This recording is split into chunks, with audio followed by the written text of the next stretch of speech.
Imagine your darkest fear. Now multiply it by 2. The movie is Separate Lives. The actor is Linda Hamilton. And the podcast is Nothing Movies.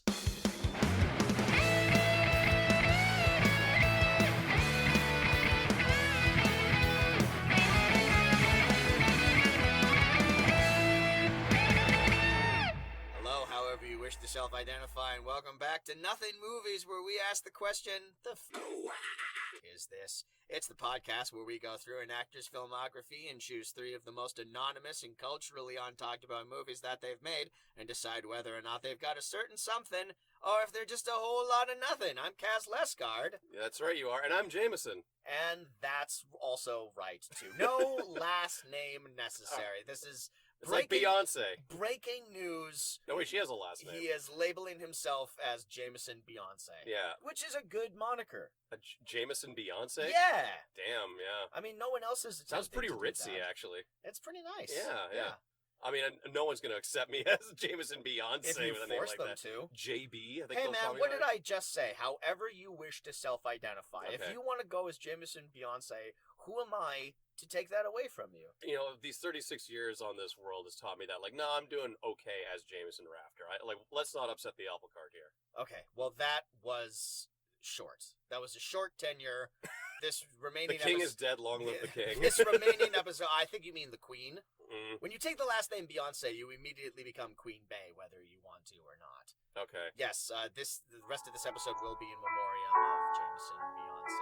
This is when we pipe in, I Will Remember You. Will you Play remember in the background here. Jameson, it's the start of a new trilogy. For Yes, us. it is. A new miniseries. We are going to be running down the Nothing movies of Linda Hamilton, Mm-hmm. who portrayed one of the most beloved and culturally significant action heroines of the 80s and 90s, and then basically did nothing else with her career. Mm.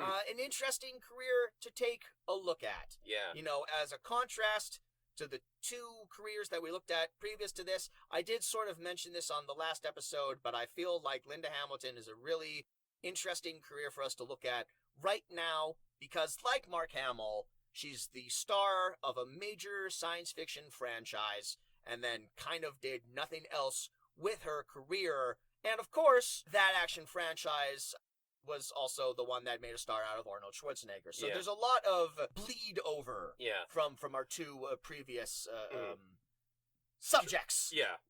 Good point. Thank you. I remember words. I have to admit I don't know too much about Linda Hamilton, and it's a little too bad that we had our series on Arnold Schwarzenegger so soon. So soon? It just happened. It just happened, yeah. And I've kind of exhausted everything I wanted to say about the Terminator franchise. Well, I could say a lot. dig some up. I could say a lot about how much I really like the character of Sarah Connor and her evolution between 1 and 2. That's about it, because I don't know anything else about Linda Hamilton, and do you get the vibe that, like, she'd kind of prefer it that way?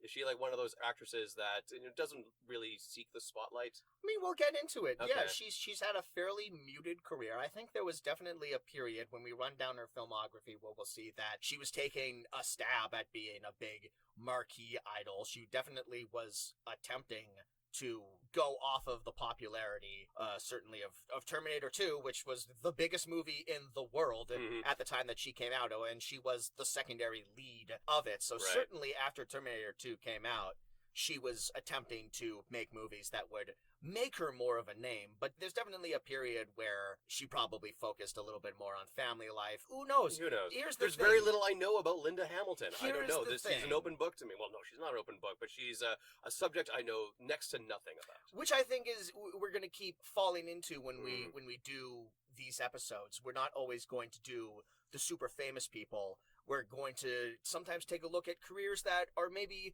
a little more obscure. And I think we might as well put this on the table right now. We're going to see a lot of similarities in the careers of actresses.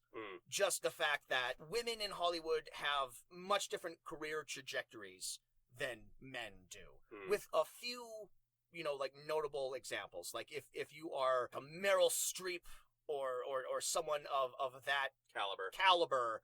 you're kind of, if you're not always in hits, at the very least the movies you're in are always talked about. Meryl Streep would be a hard subject to do on this show because even the obscure things that she's done, people still they might have had like Oscar buzz around them. That was what would be interesting about a Meryl Streep miniseries, is that we could conceivably do nothing movies on Meryl Streep that nonetheless she also got nominated for Oscars for. Because she's been nominated for a ton of Oscars, but at least half of those are movies no one ever talks about anymore.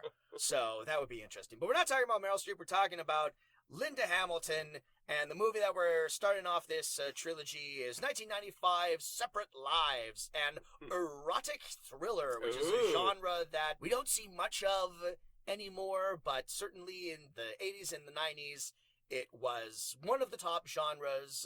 The year didn't go by where there wasn't the new erotic thriller trying to capture the magic of a fatal attraction or a Basic Instinct. A Basic Instinct. Yeah. Those are the two. I know certainly when I was a kid, I constantly got those two confused before I ended up seeing them, because it's the two-word title, and they both star Michael Douglas. Yeah. So yeah, Michael Douglas was a big king of the erotic thriller. But then there's other things like Indecent Proposal. I don't know. I can't think of any. Neither can I. And like, the it's top of my head. yeah, that's a genre that like kind of escaped me at the time, because like, even with like erotic in the title, like it just seemed like a very boring genre. And yet, like, no, there's a lot of nuance to movies like that. I mean, they are thrillers, and there's like the sex appeal aspect to them. But I guess they were just like, really easy like films to get made, because all you need is like good actors, a director, very little. I mean, no special effects. A producer, a catering team. Well, you know what I mean. Like, an editor would help.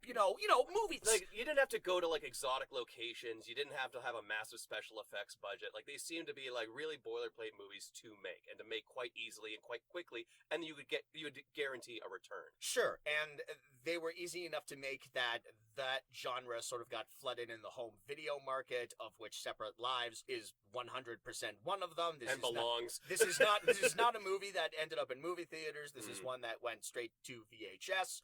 That's pretty evident from the opening. From a lot of things. But we're somewhat burying the lead. Jameson, this is exciting, because if we sound slightly crisper than usual, if there's a little bit less ambience in the background, if you don't hear me swearing at my cat who is running around and knocking things over, is because we are back.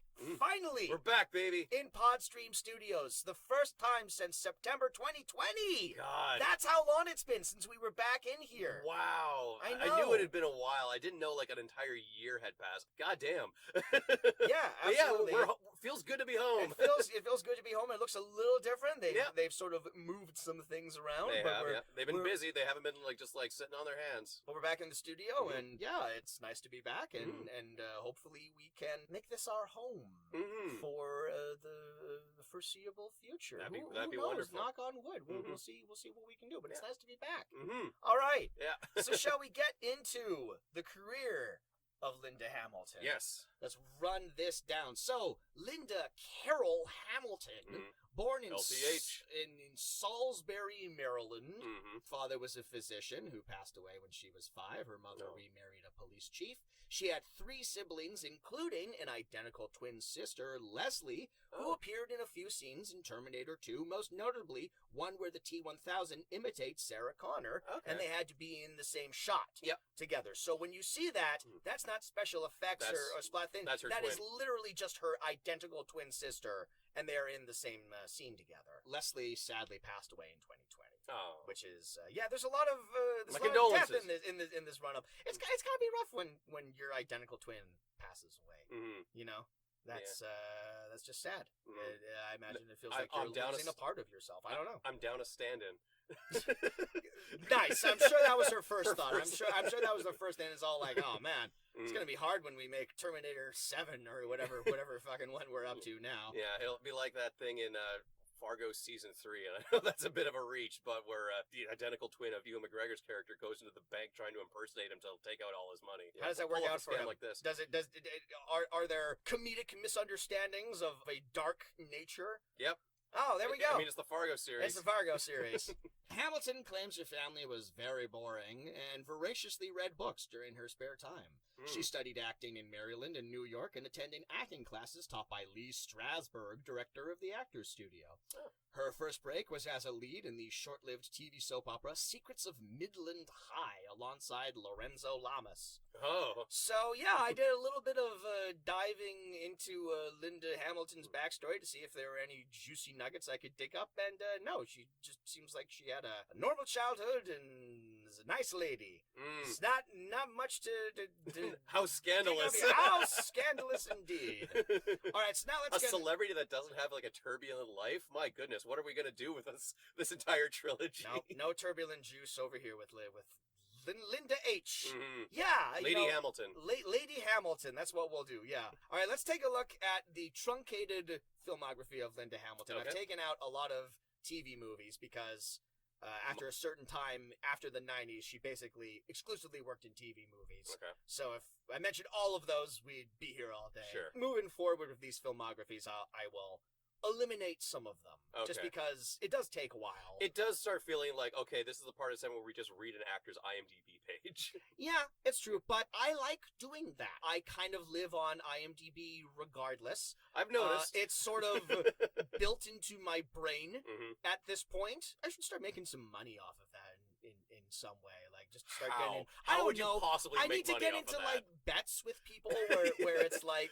I bet you I can name all of Linda Hamilton's movies in under a minute or whatever. I got 20... And the year. I got $20 from my friend years ago because he was utterly convinced that Brendan Gleeson wasn't in Braveheart. And I'm all like, I know for a fact Brendan Gleeson wasn't Braveheart, friend, okay? Mm-hmm. Yeah, and then you so- left the bar with a girl on each arm. Yeah. And as soon as we got out the door, they were like, all right, where's our money? Who are you? Why are you touching me? Mm-hmm. Much like James Belushi walks into a bar with two girls on each of his arms, I did the opposite of that. I did a reverse Belushi. Yeah, the first time that's ever happened, I'm sure. Oh, man, I did a reverse Belushi, which means, of course, I didn't die of a drug overdose. Oh. So, okay, so Linda Hamilton's first movie All role... this sad talk about siblings that have died. Oh, yeah, I guess they have that in common, don't they? Yeah. Yeah. You monster. What? It's different Speaking of because Linda Hamilton's sister wasn't famous, so that's... Oh, that makes it extra sad, That eh? makes it better. That's a line from Clone High, Yeah, isn't exactly, it? yeah. Was he famous? That's No, still really... that's still really That's sad. still really sad. Great. Okay, Yeah. so Linda Hamilton's first movie comes in 1982. It's in a film called Tag, The Assassination Game.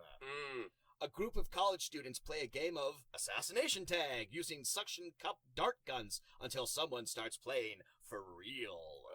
Oh. This was the first film directed by Nick Castle, who would go on to direct films like The Last Starfighter and Dennis the Menace, Oh. but who also wrote the screenplay for Escape from New York and was the original actor to play Michael Myers in Halloween, a role he's still playing in those reboots that are coming out right now. Really? So he's an old buddy of John Carpenter's. Mhm. He was just kind of helping out with Halloween, and they needed somebody to put on that costume. So he's Michael Myers. He came up with the character of Snake Plissken, and he directed The Last Starfighter. What a way to leave your mark A on tremendous Hollywood. career. Yeah. Wow. Yeah, a tremendous career, yeah. Huh. Tag was the movie where Hamilton met her first husband, actor Bruce Abbott, who is the star of the Reanimator series of films. Never seen those.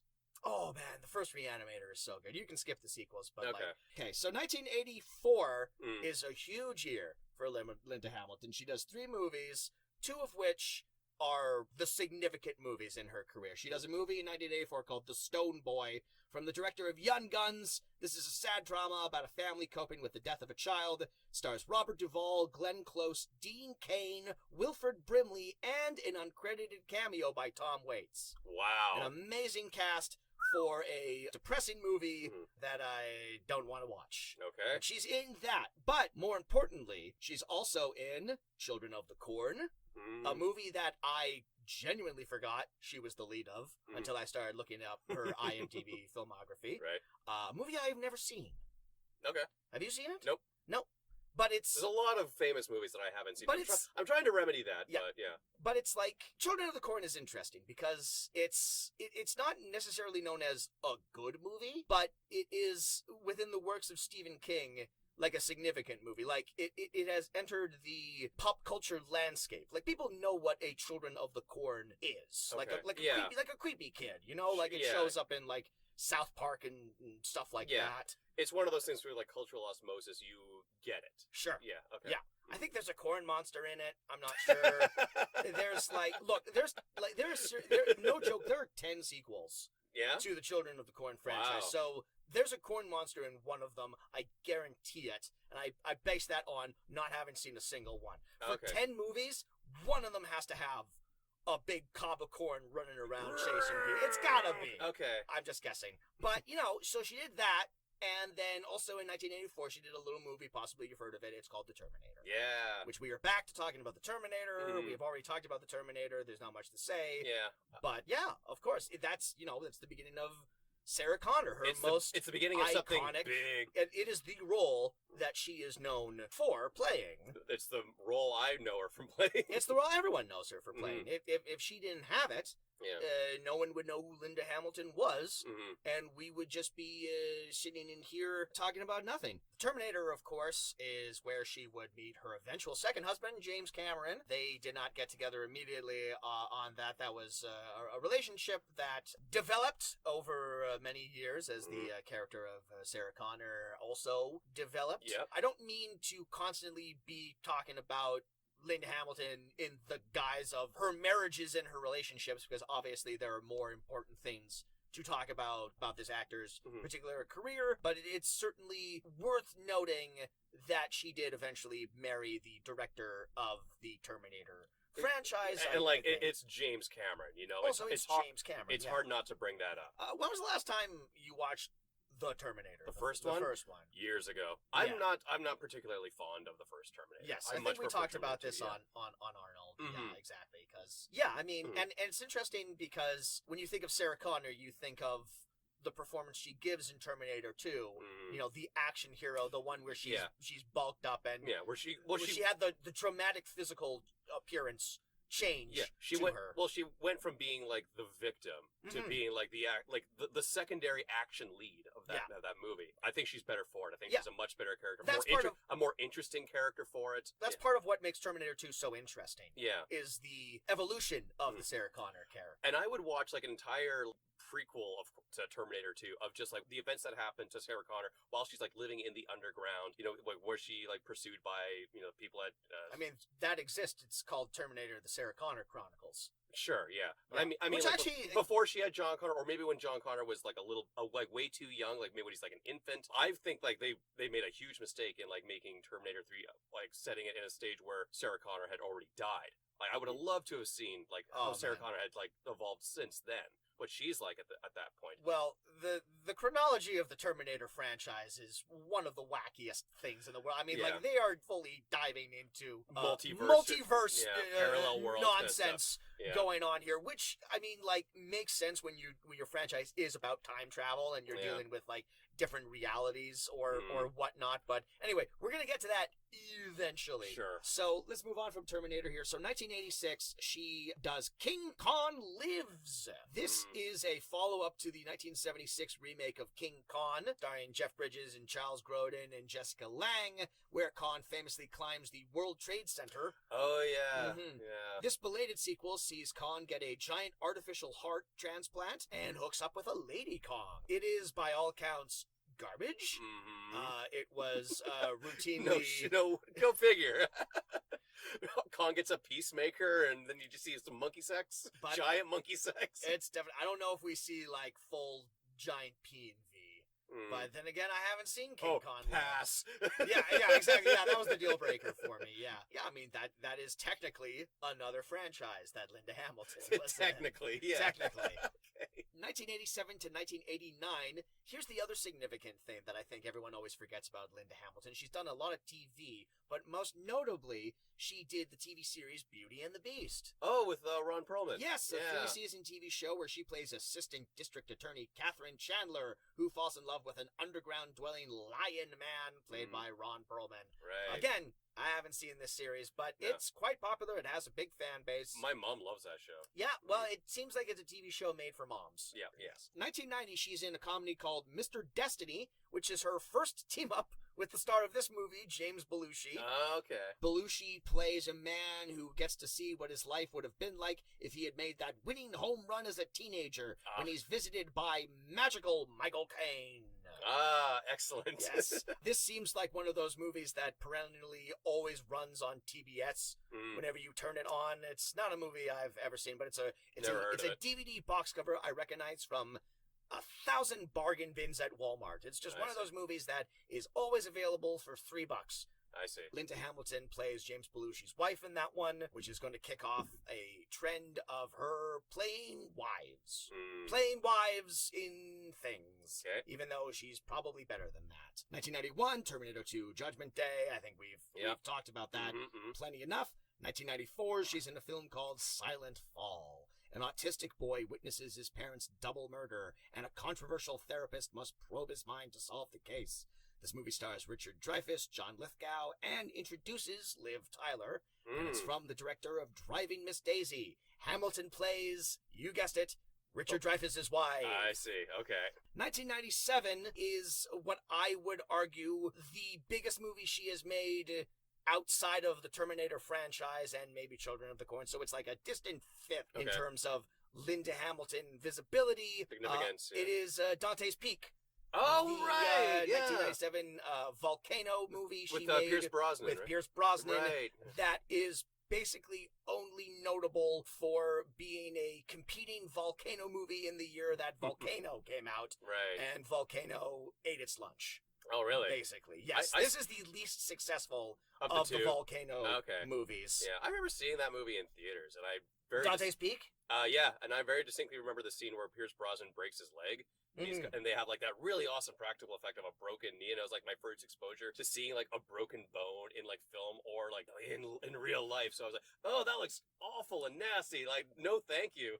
The scene from Dante's Peak I always think about is when the grandma jumps in the acid lake. Oh, right. Even though she doesn't have to. Yeah. Even though they are in a boat. Yeah. And we'll get to the other side eventually, but no, the acid water is gonna break down the boat, so she has to get in there and sacrifice herself with her grandma's strength. I do think it is rather telling that, you look at the poster for Dante's Peak, and it's, the floating heads of Pierce Brosnan and Linda Hamilton. It's all like, star power. This is who we're trying to sell the movie on. We got Sarah Connor and James Bond in our movie. And Volcano still beat it in the box office. And the poster Volcano is just the volcano. There's no stars on that poster. Tommy Lee Jones is the main marquee star in that, but he's not on the poster. It's literally just Volcano. And I think that's rather telling. If you're trying to sell your Volcano movie, you don't really need any celebrities. Just a Volcano is enough. Gotcha. Have you seen Volcano? I have not. Volcano is really fun. There's some people get melted in that movie. It is, I would say it is the more enjoyable of the two. Is it a Roland Emmerich movie? It is not a Roland Emmerich movie, no. To my recollection. Okay, because it seems like the kind of thing he'd make. To my recollection, he hasn't done a Volcano movie.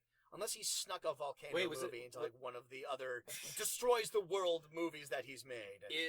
Was that, you said 1997? Is that the same year that Godzilla came out? That's a great question. Yeah. I think Godzilla came out in 1998. Okay. Yeah. All right. To the best of my recollection, yeah. All right. Whatever. All right, yeah. Also in 1997, she does a movie called Shadow Conspiracy. Oh, nice. What a great title. From director George Cosmatos, who directed Rambo and Tombstone. Okay, wow. It's a political thriller starring Charlie Sheen, Donald Sutherland, Stephen Lang, and that is the last movie she made that really hit theaters. Okay. It's kind of all straight to DVD from here, or TV movies. Okay. So in 1999, she does a movie called The Secret Life of Girls. I've heard of that. 15-year-old Natalie finds out her father, played by Eugene Levy, is having an affair with one of his students. So, gross. Hamilton plays, what else? Eugene's wife? Eugene Levy's wife. Okay. The film was originally called American Pie, but they had to change the title as another movie came out that same year called American Pie. That also starred Eugene Levy. What the fuck? Yeah. What's going on here? A little strange there. American Pie? That is very different than the American Pie I know. I just want to show you the DVD box cover of Eugene Levy, of Secret Life of Girls. Now, keep in mind, this is a movie where Eugene Levy plays a teacher who has an affair with one of his students. This is what Eugene Levy looks like in the movie. He's got like a purple suit on and a massive soul patch. He's got. It's not even a soul patch. No. Like it's like a tribble. It's like a furry gremlin has attached himself to the bottom of his face, and he has what looks like a puka shell necklace. Jesus. Yeah, I don't know if he looks that way throughout the entire movie or if that's just one scene that he's in. But hubba, that just drives the ladies wild. It changes the tone of the movie if Eugene Levy looks like that. And then she kind of goes silent for a while. She doesn't really do anything significant for a bit. 2005, she comes back. It was a very big year for her, 2005. She does an indie movie called Smile. High school student Katie travels to China where she befriends a girl named Lynn who has a facial deformity, who through her friendship with Katie learns to see her life in a new way. Smile also stars Sean Astin, Beau Bridges, and Sherry O'Terry. Okay. That's a nothing movie. That movie doesn't exist. Okay. Also doesn't exist, 2005, Missing in America, which is about Jake, played by Danny Glover, who lives alone in the woods after the Vietnam War, but befriends a young and feisty girl who works her way into his heart. That movie stars David Strathairn and, in a B&B reunion, Ron Perlman. So they're back. I see. That's the reunion that everyone wanted. The power couple. And 2005 was your year for reunions because she was also in one episode of According to Jim. So she has the Jim Belushi trifecta of things. She couldn't. They must be friends. They couldn't must be stay close. away from Belushi. Couldn't get away from that guy. Liked working with him. All right. So Cool. if you want that loose trilogy of films, once again, it is Mr. Destiny, Separate Lives, and a random episode of According to Jim. Also in 2005, this is a movie, I don't know what other opportunity we're going to have to talk about this movie. Okay. This is a movie that is fascinating for me. I have not seen it. I don't know how to watch it because it's not on streaming. This is a movie I would love to talk about one day. It's a movie called The Kid and I. It's directed by Penelope Spheris, who directed Wayne's World. And it's written and stars Tom Arnold as a washed-up actor hired to write and star in a remake of True Lies. Now, he's not playing Tom Arnold in the movie, but Tom Arnold, who was in the movie True Lies, is now playing someone who has to write a sequel to the movie True Lies. Like the actual, it's not just like a pastiche of that movie. Nope, like, it is literally the movie True Lies, directed by James Cameron. Starring Arnie. Yeah. So he's hired by a billionaire who's played by Joe Mantegna to write this sequel for his son, who has cerebral palsy, who is played by an actual actor with cerebral palsy in the movie, whose favorite movie is True Lies, and will be playing the lead. And Tom Arnold, the character, is hired to write the sequel and star as, like, the Tom Arnold surrogate of this True Lies sequel within this movie, where he's not playing Tom Arnold, the actor who was also in True Lies. Also, to make this whole thing twice as confusing, Arnold Schwarzenegger and Jamie Lee Curtis cameo as themselves. And Linda Hamilton plays the film's producer and is also, you guessed it, Tom Arnold's ex-wife.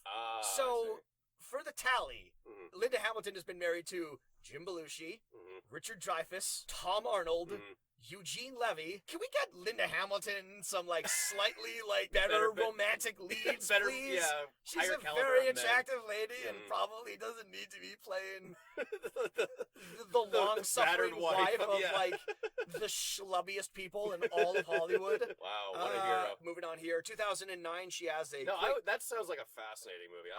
Like, what is that? Yeah. Legitimately, what is that movie? Yeah, That sounds so fucking weird. It's either really clever and good or really terrible. I'm going to guess it's the latter. Yeah. I'm going to guess it's the latter of it, which probably has... I don't know how we would ever talk about it. I don't really want to do a miniseries on Tom Arnold. No. But maybe if this podcast goes into, like, its 10th year or something. And we're kind of, like, literally scraping the bottom of the barrel, and we have to do Tom Arnold. Here. Like, yeah. 2009, she has a small voice role as Sarah Connor in Terminator Salvation, the Terminator movie that everyone forgets happened. Well, I don't like that movie. Right. I think it's... I would like to see a Terminator movie that takes place in the future, where it is about the war between, like, humanity and Skynet. I'd like to see that as sort of like an offshoot spin-off. Would you? Kind of. What's the... I mean, that's not what Terminator franchise should be, but No. I think that would be like a fascinating little side story to do. Exactly, like side story, like I think- an Animatrix type thing, Sure. possibly, but not like a full movie. Yeah, fine. Yeah. Because I mean, they did that, and no one ever talks about that movie outside of the context of they did Christian Bale yelling at the cinematographer. What they did with that movie of like having a machine that didn't know he was a machine, that's stupid as fuck, right? Right. I think it was kind of a well-made war movie, to a degree. I agree. The weird thing about that movie is doing a movie about the future war and having John Connor as your main character, and then confusingly also giving the movie a second lead character. Yeah. Take Sam Worthington out of that movie entirely. Yeah. And just make a movie about John Connor in the future. Yeah. Yeah. And I kind of like the idea that, like the military brass didn't believe John Connor. Like, who is this nobody who's like not like an army person, like telling people what they need to know about, the war against machines. I think it was an interesting idea, just not well executed and kind of just falls apart on itself. And fuck it, maybe if you don't even tie it into the Terminator franchise, it could have been fine on its own as an original series. I think that movie gets a bit of a bad rap for what it tried to do. It's still not fantastic, but I don't hate it. I just remember it being grim and unpleasant, and there's no Arnold Schwarzenegger in it, so it's not a Terminator not I have ever felt like revisiting. Fair enough. Yeah. No, like the Terminator franchise to me is like something from the future coming to the present day to hunt down people who aren't capable of defending themselves against it. Yeah, and just different variations of them doing that same plot over and over again. Mm-hmm. Also, stop making Terminator movies. Yo, 100%. We don't need to see this franchise ever again. There's like, what else could you do? Two ended so well, you don't need to. And then they made 4 other movies and a TV show. Absolutely. Which I never watched. Did you ever watch? I saw the pilot. Sarah Connor? Yeah. Does that take place after Terminator 2? Yes. It does. Okay, so I was wrong about that. Yeah. Earlier. Do you know that Summer Glau is in it as like the robot protector from the future coming about? Do you know what her character's name is? Yeah, Cameron. Yeah. I remember that one. Yeah, exactly. 2000. Also in 2009, she's in an Irish comedy called Hard Times, which we almost did an episode on. Could have been fun. Oh yeah. After stealing a truck of Viagra, a group of criminals dump it down the town well with sexy results. Another erotic thriller. Sure, but from Ireland. Just take the Irish erotic take thriller. the thriller part out of that, and it's just a bunch of old Irish folks getting freaky. Could be fun. Linda Hamilton inexplicably plays someone's wife. Like no, she plays a cop. Oh, so she's just, I guess, like an American cop on their trail. Tiny Lister is also in that movie. Lovely. I don't know. That could be worth a look, but I don't know. That's when we do the nothing movies of Tiny Lister. Yeah, exactly. Hey, that could be fun. Yeah. That could potentially be fun. 2014, she's in the Asylum movie Bermuda Tentacles. Oh, that poor woman. Where she plays an admiral forced to share screen time with Jamie Kennedy. Forced.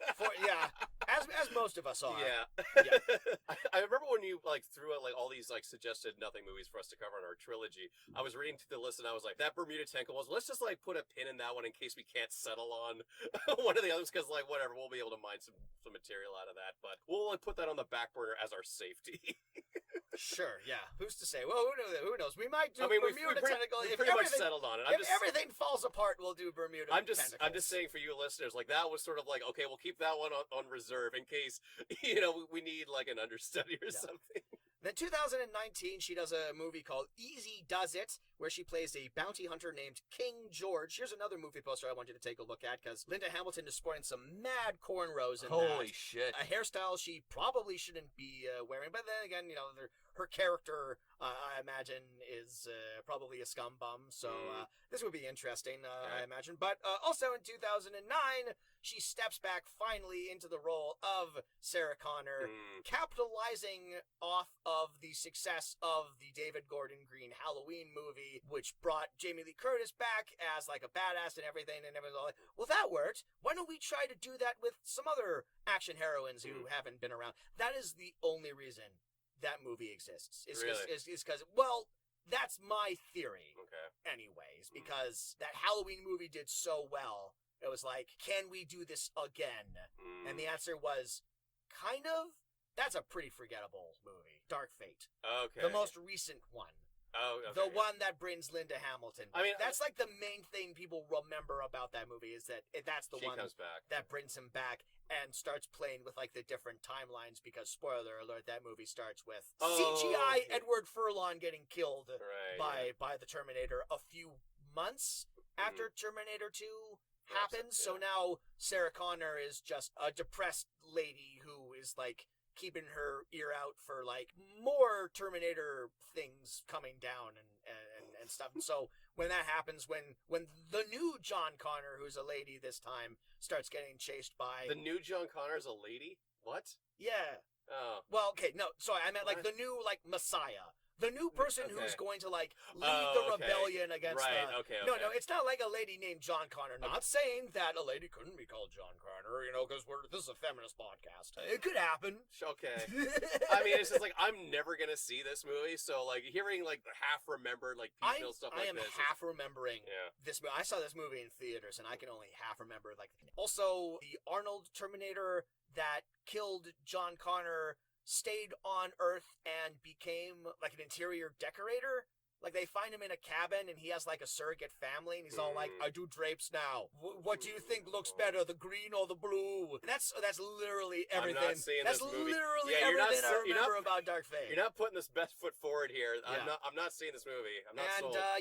it didn't open the door for more Linda Hamilton, unfortunately. Even though she's fine. I mean, I'm sure she's the best part of that she's movie. playing like grizzled, done with this shit Mhm. Sarah Connor at this Okay. point, and it's kind of fun to see Mm. her back in the role. But her performance and that movie really left no impression on me. Who knows if they're gonna force a Terminator 7 Oh, out of sure. this? Who knows if she'll be Sure. back at this point? But yeah, that's the career of Linda Hamilton. She's not really doing much else currently right now. She's on that TV show Resident Alien.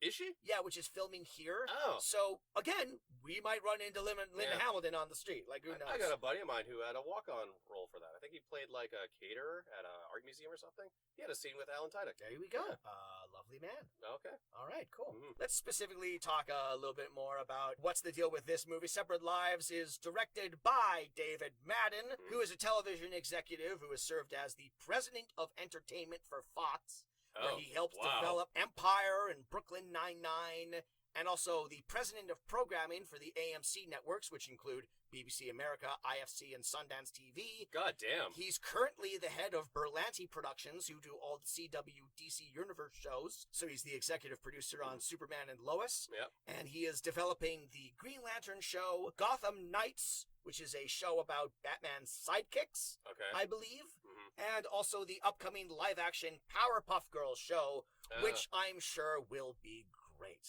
I'm sure The one that that's won't just- be one of the most unwatchable fucking things.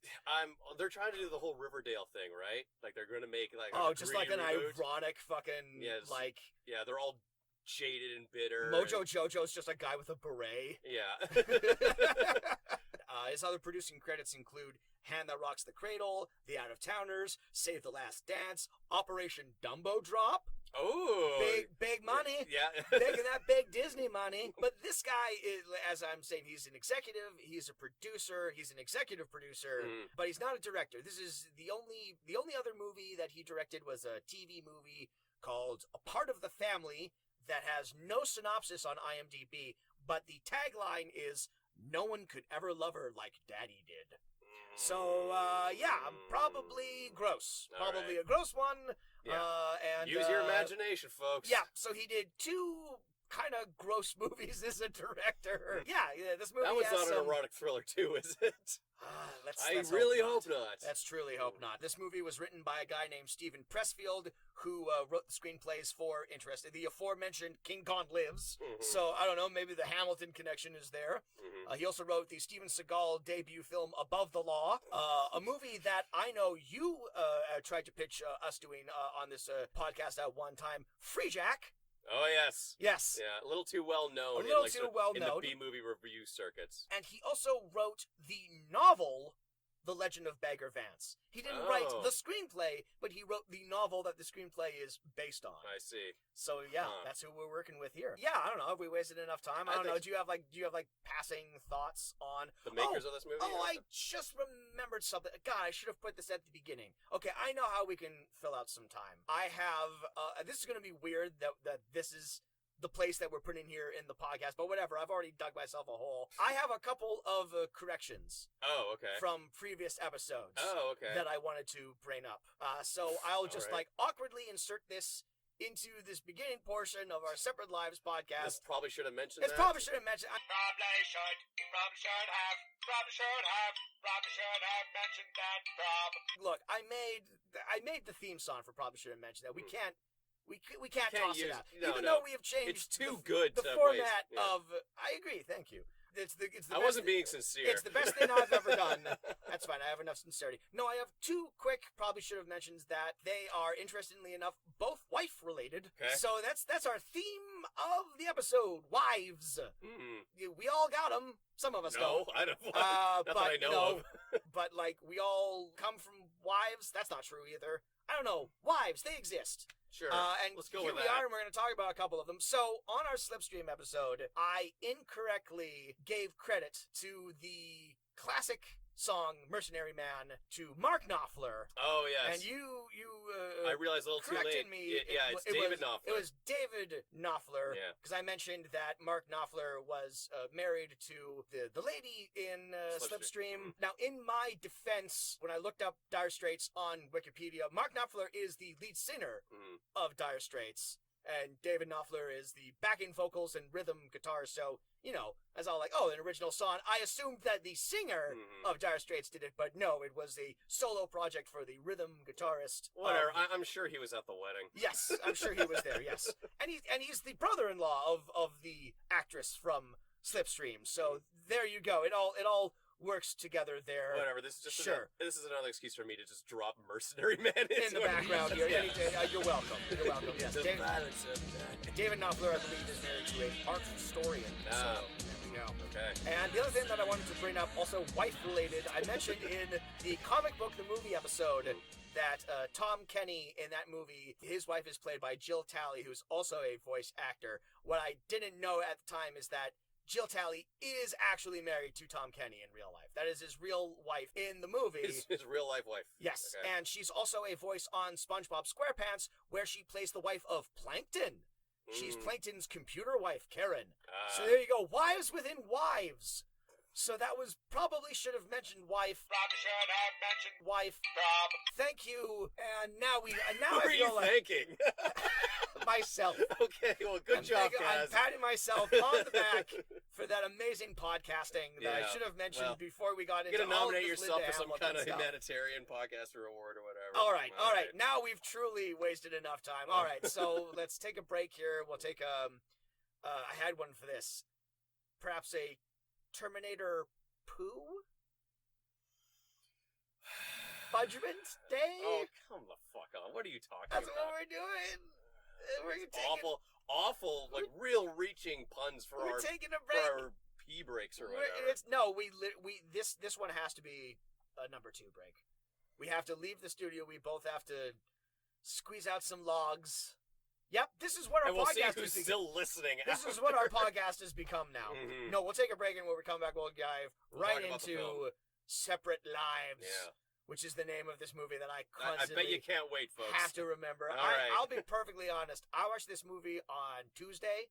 As of this recording, it is Saturday. Yeah. I don't remember a lot of It's what a good thing happened we're in doing movie. this now. It is good, because I barely remember. Yeah. It's I a mean, good thing that you run down the plot, because I couldn't at this point. Dude. I vaguely remember what happens in this Dude, movie. normally when I take notes for these movies that I watch, I write down like important or funny events that happen. I actually wrote down plot details so I can remember what the fuck happened when we do the recap. Okay, well, we'll come back from our break here, and the podcast will start getting good. I promise. Thank you for Yeah, staying with us. well- Thank you for staying with us for this long. Jesus Christ, just end the fucking thing already. Okay. We're taking a break. See you in a sec. Terminator Boo.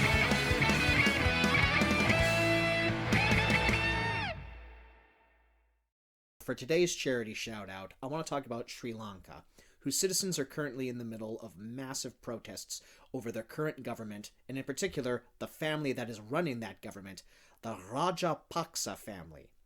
Since 2019, President Gotabaya Rajapaksa has been adding more and more members of his immediate family to the government, and their major accomplishment in the past several years has been pushing through the 20th Amendment to the Sri Lankan Constitution, which basically gives the president unfettered powers. He can appoint and dismiss ministers whenever he feels like it. It removed the prohibition of the president having ministerial duties himself, and it basically gives him the right to dismiss everyone in parliament and replace them with his approved Supreme Court judges. The Sri Lankan people have had enough. The country is in a horrible economic crisis. Citizens are being denied basic rights, food, medicine, electricity, water. Reports of the Rajapaksa family stealing from state coffers and selling off national assets to China and India are making their way across the world.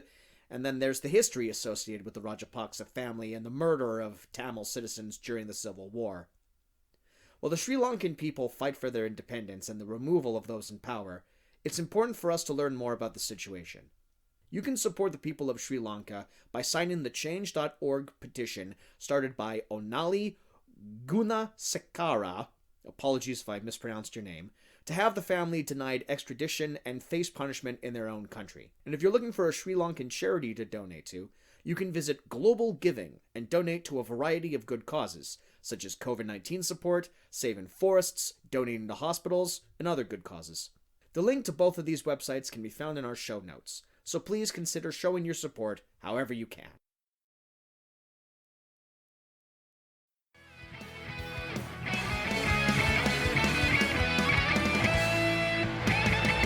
And we're back. We're back with more Separate Lives. So this movie, this erotic thriller, comes out the gate pretty strong, I'll say. I don't know. What are your thoughts on this movie as it is? You know, as like a detective story, as an erotic thriller. How does this like rank? What are my thoughts on what? On Separate Lives? I don't know what that is. What are you doing? What's going on right now? Are you doing like a Jim Belushi impression from this movie, or? Am I here? I don't know, man. I just woke up in this chair. Oh, you're doing like the whole split personality thing, right? Okay. My name's Kyle. Kyle. Well, welcome to the show, Kyle. Thanks. what is all this? What is? This is the show that your alter ego does with me. Oh, I'm actually enjoying your company a little bit I'm more. just gonna, way more relaxed, way more casual. I'm just gonna put this toothpick in my mouth, and I'm just gonna, move it in between my teeth here, and I take my Zippo ladder out and just slap it back and forth a little bit, making kind of like a clicking motion, and just generally be a pretty cool guy, because that's who Kyle is. Yeah. Sweet. So all right. So what's this all about? What's this podcast all about? we talk about B movies, like stuff that's really culturally insignificant from actors. People listen to that? Who knows? So why do you do it? Something to do. It started out really fun.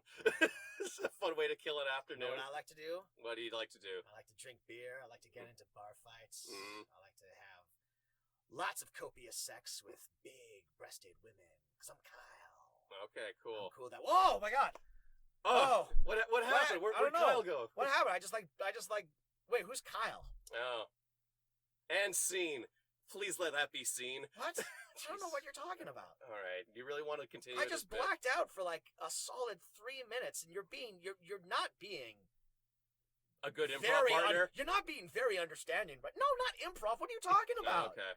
I just had like an out of body experience. Mm-hmm. I don't know what's going on. Mm. Have we started? Neither do I. Have we started talking about Separate Lives? We have, yes. Okay, where? How far have we gotten? Not far at all. Because we're not even gonna reference my horrible medical emergency that just happened here. So I guess let's talk about the movie.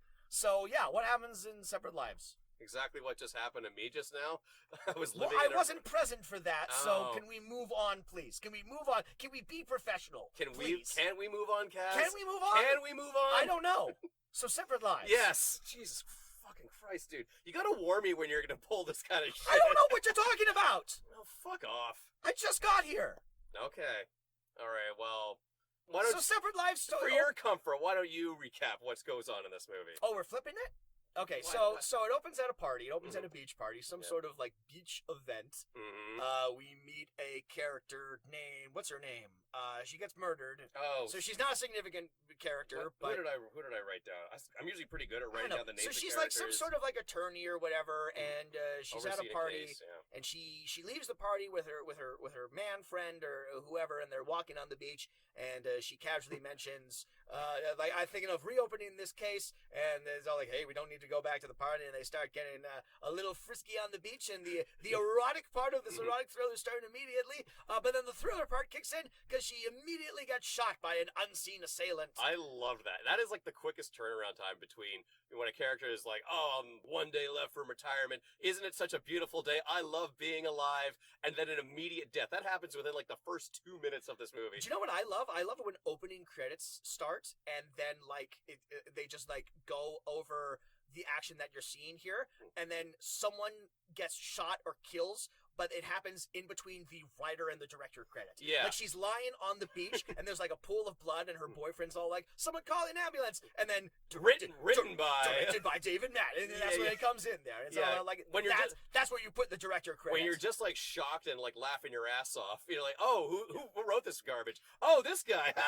This movie starts really fucking strong. Like the opening 5 minutes of this movie are kind of where a lot of the action and suspense are. Yeah. And like the first moment, I'm all like, "Oh man, this is gonna be some trashy goodness," and I was Mm. right about one of those things. Yeah. All right, here's the baton. I'm Mm. giving it back to you. I really don't want to recap the plot because, as I previously mentioned, I don't remember most of the plot. Okay. So, Well, let me see if I can jog your memory, Kaz or Kyle or whoever the hell where's you're pretending. Kyle? Yeah, Why yeah. are you talking? I'm so confused. Okay, so Jim Belushi is a ex-cop who has decided he's going to take some therapy courses because he wants to train to be like a psychologist or something. He's training to be a psychiatrist. He's an ex-cop. We learn eventually that his wife committed suicide, Yeah. and he's a widower, and he's going through like an emotional turmoil. Yeah, he's like a put upon single father. Yeah. And he's like, just trying to do right, like turn his career around or what have you. And so he's taking these psychology courses under the tutelage of Linda Hamilton's character, who has dual roles as both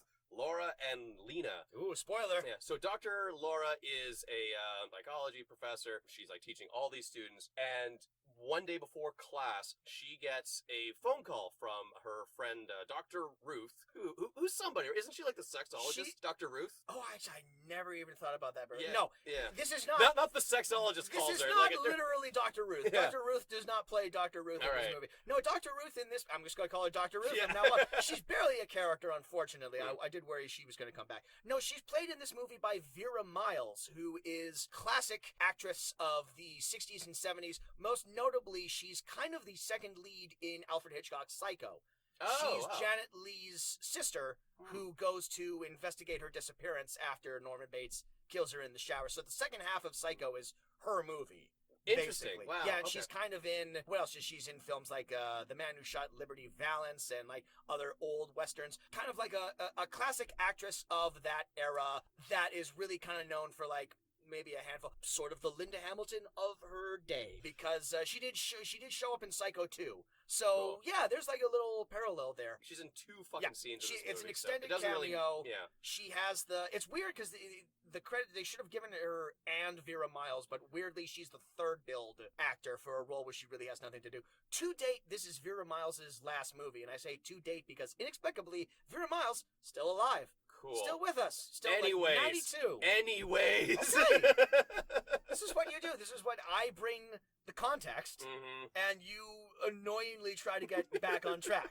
This is our dynamic. It is. That we've worked out What now. a wonderful dynamic this has been. Anyways, so she calls up Dr. Laura and says, "Hey, did you hear the news? Like such and such lawyer has been killed." We find out that there is like some tangible tie to Laura's history, but more interestingly enough, Laura finds the murder weapon in her home, and like inexplicably, she's like, "Oh my god! Like how am I involved in this?" Well, she doesn't know yet if it's the actual murder weapon it is the murder weapon. Well, She doesn't know how it got She there. mentions it's a very specific gun, Mhm. and Linda Hamilton just happens to have the gun in her purse. Yes, exactly. And she has had suspicions for a while that she has multiple personalities because she keeps blacking out and then waking up and she doesn't know What happened? what happened to her. Even though there's like no physical evidence on her, like these weird bruises that can't be explained, weird like tears in her clothing Yeah. or anything like that, she's not continually exhausted. Like all the actual telltale signs that someone would have these double lives that I mean, they're you unaware can of. assume that might be happening, but the movie isn't interested in that. The movie just wants to get things started and Yeah. going.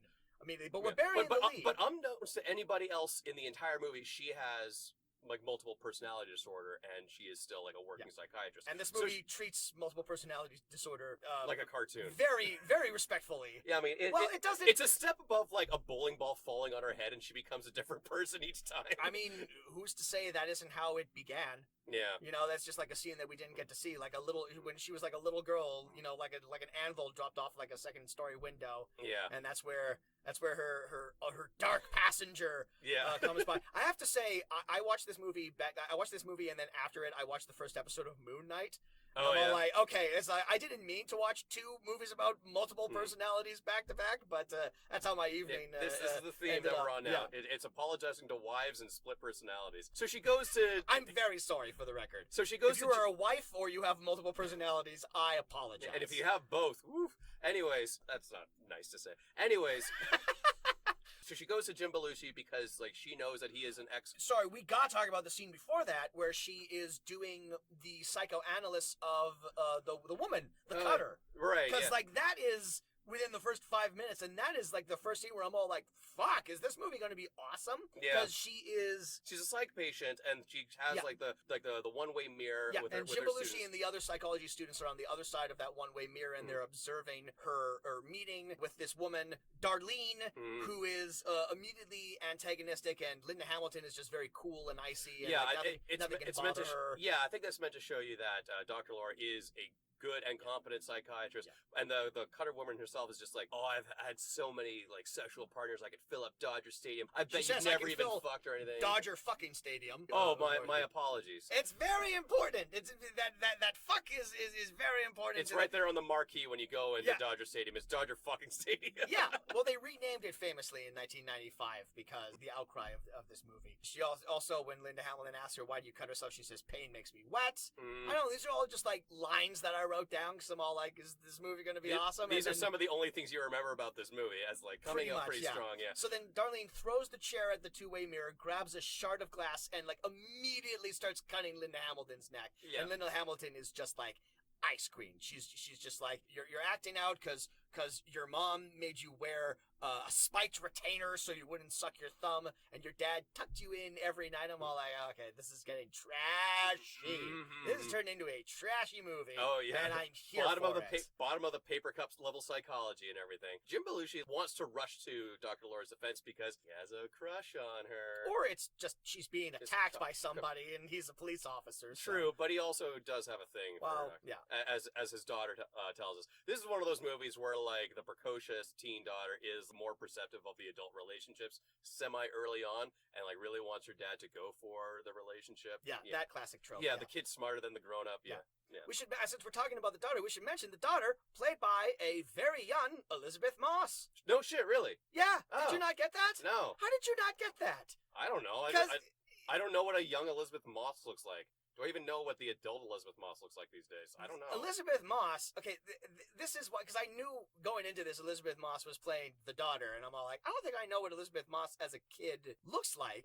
And then I was surprised when she came on screen because, you know, like certain child actors, they grow up and they look like the weird young version of themselves and everything like that. Like a kid version of the adults? Yeah, weird. It's not so much young Elizabeth Moss is in this movie. It's more like Elizabeth Moss got hit by a shrink ray and is in this movie. It's not so much young Elizabeth Moss as it is small Elizabeth Moss because she looks exactly the same. Okay. She looks exactly the same. And I don't know what your opinion is, but from my perspective, even playing like this precocious, older than she seems, perceptive kid, like the most annoying trope. Elizabeth Moss still kind of the best performance in this movie. Yeah, okay. I think. Yeah. That was Fair kind of to like say. my main Playing takeaway. Is the all role. like even at like 11 or however old she is in this movie, Yeah. I think she's pretty good. As is she is in most things when she pops up. Okay, yeah. I don't know. I can't recall anything I've seen that has Elizabeth Moss in it. Elizabeth Moss is Yeah. in everything, but Elizabeth Moss, not so much. Thank you for jumping onto that mispronunciation and not That's why I'm here. helping me That's out. why on I'm it. here, buddy. Great. Oh, I just found that the name of the victim was Jane Weiss. I did write it There down. we go. There we go. All right. We'll have to substitute All that. important. This is going to be an all-important character. She's going to come back. She's going to influence the story a lot. Oh, I'm sure she is, yeah. Yes. Anyways, Linda Hamilton goes to Jim Belushi because she knows that he's a former cop, and she wants to hire him to start trailing her at night to see, like, can you catch me in the act of stepping out, having my split personality? He specifically says, can't you just hire a PI? And she says no, but that's never elaborated on, and I didn't know why. It had to be someone she trusted. Like, this for reasons. This is one of her students. Mhm. You know, like, I would wonder if that's like sort of a conflict of interest. I originally thought, because there is like some low-level detective story aspect to this, like it gets a little noir-y. So I kept thinking like, oh, is she trying to entrap this poor sap in this like twisted web of deceit and lies? Yeah, she the femme fatale. Yeah. Yeah. No, she's being fairly straightforward. Mm-hmm. Well, I mean, it would be more interesting if that happened. It's, in these early stages, she's not 100% certain yet that she has a split personality. She just is really under the impression that that's probably what's going on. And he's also taking her at her word that she may have a split personality. There's no like doctors backing it up. There's no friends that are backing this up to him. He's just taking everything at face value, which like, you start thinking like, is she telling the truth about this sort of thing? Is that just like sort of an easy excuse? Like maybe she's just a phenomenal actress and she can like slip into like appearing as a different person. But no, like she legitimately has. Because like, you know there's going to be some sort of twist. Oh in yeah, this movies movie. like this, It can't- 100%. It can't. You watch this movie and like after like the first 20 minutes, it's like, okay, the killer can't be Linda Hamilton's other personality. There has to be something else Yeah. going on. So you start getting an economy of other characters. Yeah, that get every time a new introduced. character is introduced, you're like, okay, so ex-husband, father. I don't know about you, but a nightclub owner or something. I don't know about you, but I figured out who the killer was like pretty immediately. Like there's like a party. We're getting to this party, but like once the party shows up, I'm all like, oh, okay, so now I know how the movie will end. Yeah. Cool. Yeah. So Jim Belushi. No, he is James Belushi. He is James Belushi in this because he's being like a serious dramatic actor in this. And let's take a brief Belushi sidebar. Sure. I'll just come out and say it. He's not terrible. I think in this movie. Look, I really hate to admit it. We may have to do a miniseries on James Belushi one of these days because his career is weird. Jim Belushi has been the star of so many movies that do not exist. Yeah. And like, okay, I didn't spend a ton of time going into the filmography of Belushi, and I won't go into it now because, again, this is about Linda Hamilton, and I want to stay on track as much as I can. But like, Jim Belushi has been the star of so many movies, and throughout all of my research, the one question I could not come up with an answer to was why. What was it about the younger brother of John Belushi that Hollywood was just fascinated by for like a significant amount of time over a ton of different genres? He did a lot more dramatic work than I think people realize. I mean, everything that I've ever really known from Jim Belushi is just according to Jim and all the other like stupid comedies that he's been in, and everyone's just like, oh, he's so unfunny when compared to John Belushi, which is like really unfair to say for Jim Belushi. But I've always just sort of associated unfairly to him that, oh, he's a shitty comedic actor and I should like pay him no mind. But I keep hearing from people like, oh, he's really good in that Twin Peaks series. He's like, apparently great. I haven't seen that, but like I've heard that from a couple people that he's turned into like an interesting older character actor. Yeah, which he's also apparently like a massive asshole. Like you don't want to work with James Belushi. Okay. He apparently is not a nice man. But Interesting. like he's done like a ton. Like, his first movie was Michael Mann's first movie, Thief.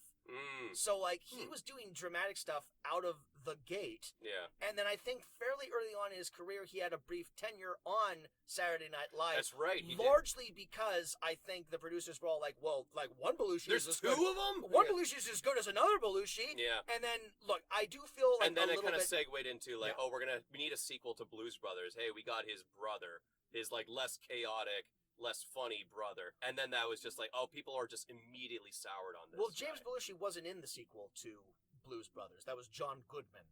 But James Belushi What am I thinking of? has toured with Dan Aykroyd as the Blues Brothers Maybe like, that's in what I'm person. thinking. That's what I'm thinking of. So he's tried to do that. Look, I don't feel terribly sorry for James Belushi, the person, but in terms of like his career as an actor, you gotta feel a little sorry for the guy because he was always going to be in the shadow of his much more talented and loud older brother. Yeah. Older brother? He was old. He was the older brother, I'm right? not entirely sure. I have no idea. Yeah. But I think he's good in this movie. I don't know if I agree.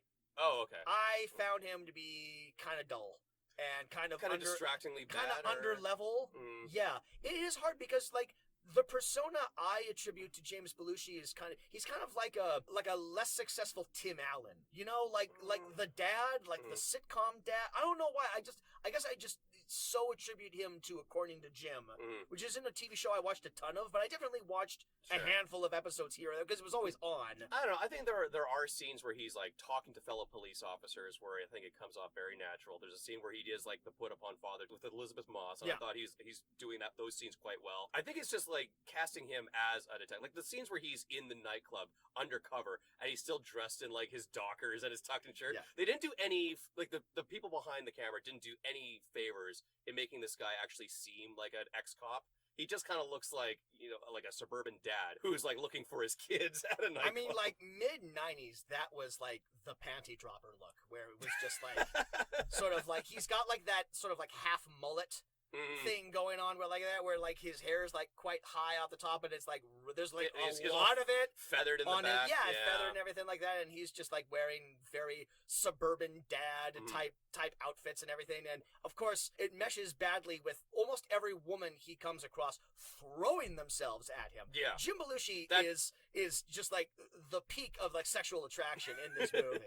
So he has like his stakeout with Linda Hamilton. He catches her skipping out of her house, getting into a cab. He tails them very badly, like driving right next to him with the camcorder right in his face. Well, I mean, this is the other interesting thing because Linda Hamilton has hired him to follow her and like record what she's doing, but she never stipulated that they couldn't interact at any point because at this point Jim Belushi doesn't know that she's a different person at this stage. Right. She just like assumes that, oh, okay, she is leaving the house. And like he goes to the club and he talks to her and everything.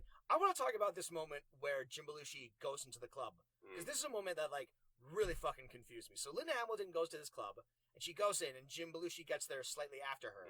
And his method of getting into the club, so there's like a whole bunch of people outside of the club, not really in line, just kind of like milling about the outside of the club. And he goes up to these two random girls and he's just all like, hey, do you want to go inside? And it was like they hadn't considered that possibility until Jim Belushi showed up and brought it up to them. Because they're immediately all like, yeah, you know what? Come to think of it, I do want to go inside. With you? Yeah, why not? Absolutely, yeah. Okay. Yeah, so it's not like they were waiting to get inside the club. It was they were waiting outside. It's like, oh, could you imagine what it would be like to go in there? Wouldn't that be something? If only we had an escort to go with us. It's weird. It's like they need an escort. And so he goes up to the bouncer and he's all like, I'm with them. And the bouncer's like, okay. I guess that's how bouncing works. It's all like, why were those women waiting there? Why didn't they just go into the club? Because as soon as they get into the club, they bail. They ditch him immediately. Well, because he's doing like undercover work. I don't know. Sure, yeah. Anyways, that's where he sees Lena for the first time, a very promiscuous, wild woman who's like in deep with like a bunch of thugs and gangsters and like drug dealers and what have you. And like he confronts her. And of course she doesn't recognize him. The toughs come by and they kick his ass, including Keno. Keno, one of my least favorite character archetypes. The really gruff Cockney guy who keeps like dropping innuendo like, "Oi, hello, what's all this then? I'm trying to give me matey a little tickle round the bum, eh? I'm British, I am." Look, I don't want any trouble here. You could have fooled me, Squire. Look, I thought I recognized her and I was wrong. What sort of world is it, eh? When a lady can't powder her nose without some shit-for-brains cocksucker fucking with her? I hate characters like that. It's one of the reasons why I can't 100% get into The Boys. Oh, because as much as I love like the bad superhero stuff, the character of Butch what's all this then, love? In it, bruv. Oh, they so really give my goat up, aren't they? That's a bad example, but I just hate characters like that. I just want to say, I kind of agree with you, Mhm. but if there's any situation where someone drops an in it, bruv, I'm into it. Yeah, fine. It's like, in it, bruv, can alleviate any bad situation. Yeah. I do want to mention, Kino is played by an actor named Mark Chapman, which is kind of an awkward name to have when you are named after the person who killed John Lennon. But this guy made it work for him in the sense that later on in his career, he played John Lennon in the Mark David Chapman movie, Chapter 27, that Jared Leto gained all that weight for. Holy shit. Yeah. Wow. So, yeah, John Lennon in that movie is played by the guy who has the same name as the guy that killed John Lennon. And all, Just to make that... to close that circle. To close that fucking Pepe Sylvia board for you there. Right there, yeah. Well, and all was right with the universe ever since then. The Hakanai, he kicks the ass. He kicks the shit out of James Belushi. Love to see it. Love to see it happen. Throws his head into a cigarette machine. And he really kicks the shit out of James Belushi. Like, this goes on for, like, a really long time. Yeah, I mean, fucking old grunge bars in the 90s, like, they were, like, fucking, like, danger central. Anyways, the next day, James Belushi still goes to the psychiatry class, black eye and everything. He's just, like, really Presumably the entire class happens, and Linda Hamilton has been looking at James Belushi with his face all beat to shit. Like, and she throwing daggers at her. She doesn't mention it until everyone else has left. Yeah. So what happened the other night? Like, what do you think happened? What the fuck Look at my face! Look at my face! At this point, she says, like, oh my god, I thought this might happen. Look, I have, like, multiple personality disorder. Sorry that happened to you. And I think I might be tied up in this murder case. Now, this is, I think, when his cop instinct should be like, is this for real? Like, do you actually have diagnosable multiple personality disorders? Can you back this up at all? Like, have you gone to, like, any kind of cops or lawyers about this sort of thing? Because, like, right now, it's a tough alibi to swallow. Right now. Right, and you assume that the Ruth character is going to be sort of like our catalyst, because there's like one other scene where she goes to Ruth and does like a little like hypnosis thing. And it's all like, okay, Ruth will be the professional, doctor that will like give us like the bona fides and everything like that. And then Ruth just stops being a character. Yeah. Ruth just like departs from the movie, and that actor never acted again after that. So I don't know, maybe something happened behind the scenes. The experiences of working on this movie. This is where we start finding out sort of Laura's backstory. Yeah. That her mom murdered her stepfather when she was a little girl, and she witnessed it. Yeah. Or that's what we think. Yeah, happened. the trauma was so great that she developed a split personality because of this, and she's roping in a class. But there's student. also some allusions to the fact that the split personality is the one that killed the mother and the stepfather. So like she was like somewhat traumatized. We see her mom is a little unwell. We hear like some stories that maybe she was a little erratic at some point, and she might have traumatized young Linda Hamilton in becoming what's the name of the other personality? Lena, yeah, exactly. And Lena, Laura, and Linda. I'm gonna get constantly confused with this the shit. triple L here. Yeah, and then there's also the illusions of, because this was a high-profile lawyer who like may have been going after the gangs in this movie, that she was murdered by someone else, and they're setting up Lena to take the fall for the murder. There's like all these like layers upon layers of this detective story that's like all these tangled webs that we have to navigate through to figure out who done it. It's not that tangled. No, not really. If anything, it could stand to be a little more tangled. Yeah. What I really like is every time there's a flashback to the night that her parent or her stepfather and mother was killed, you get some real like Sam Raimi-esque. I was literally about to say the same thing. Like Dutch angles, crash zooms, rivers of blood. Yeah.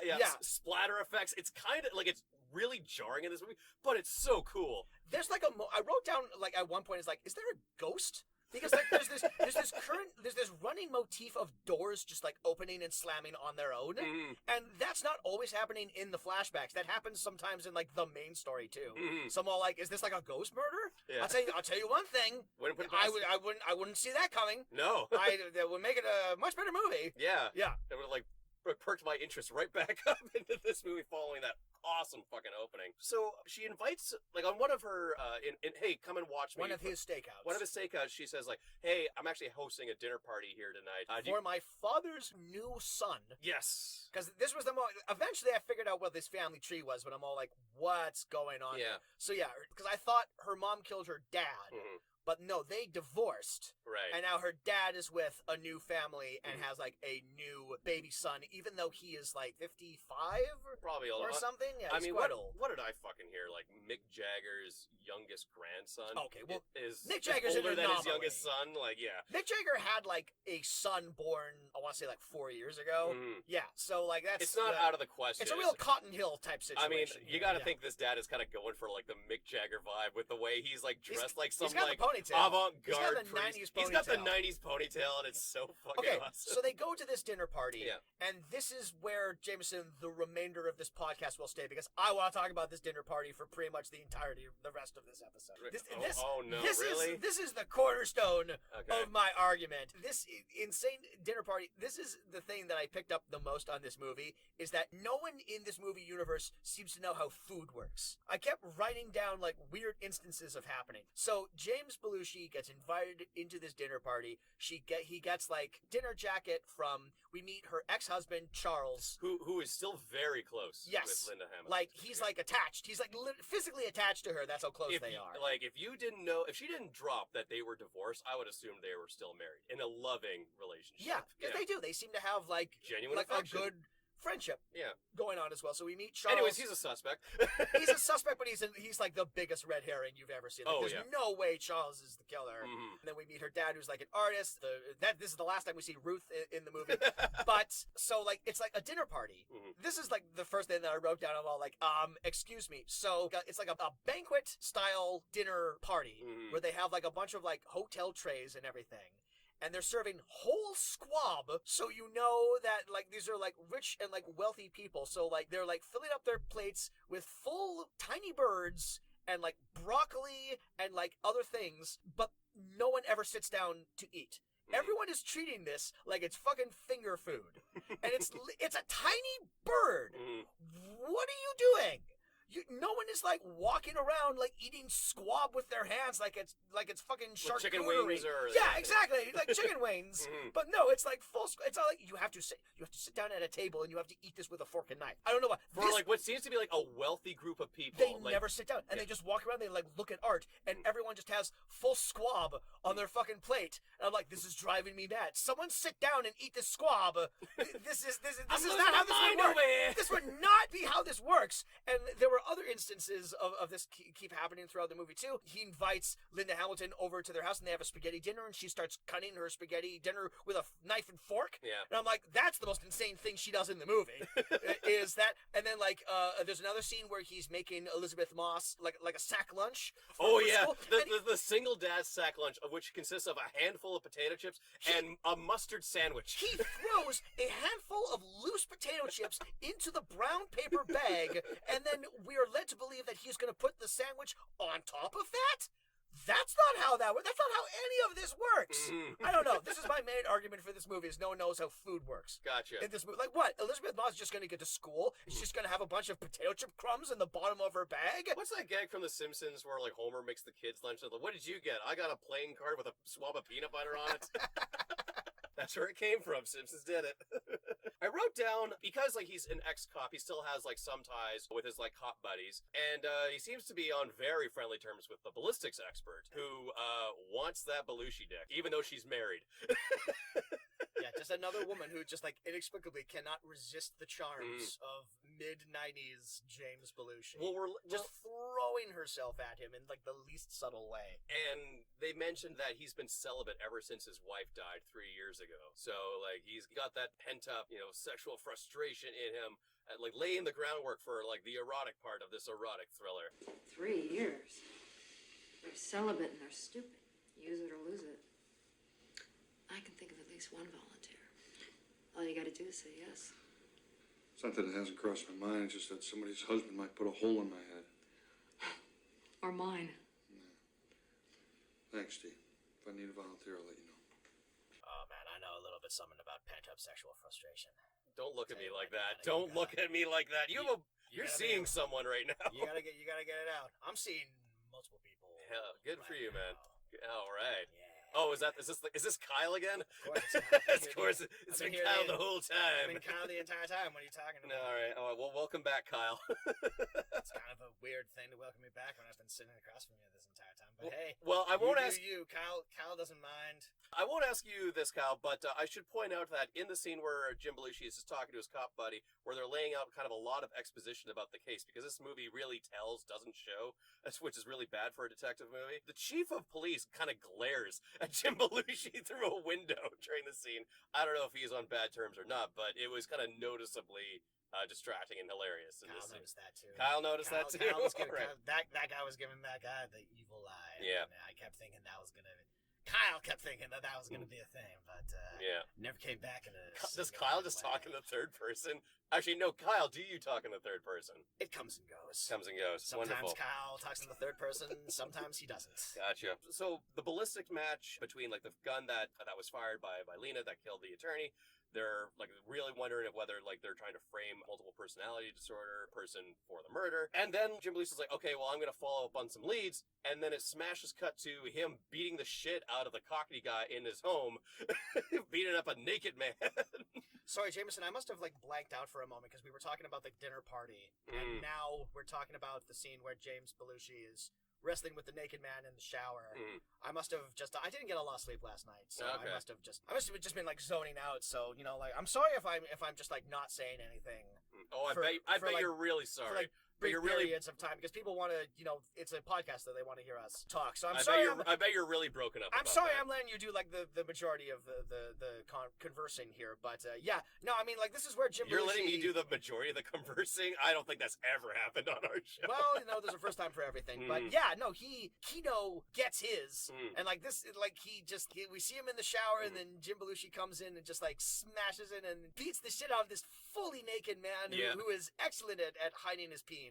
Yeah. I thought I might see some side balls in this, but like no. They did a full Austin Powers 2 years before Austin Powers came out and fully hide that peen. First time director to do this, and like my God, he knew exactly what to shoot, what not to shoot. Shoot that butt. There you go. I'm shooting a lot of that soapy butt. So the Cockney guy points Jim Belushi to the direction of this apartment that Lena rents out, which is less an apartment and more like sort of a thrift store back room. Yeah. With a mattress in it. It looks like an apartment over like a Chinese restaurant. Yeah. Just without the Chinese restaurant. Yeah. And I guess that's where Lena has like her anonymous sex with whoever she wants. With her mattress on the floor. Exactly, yeah.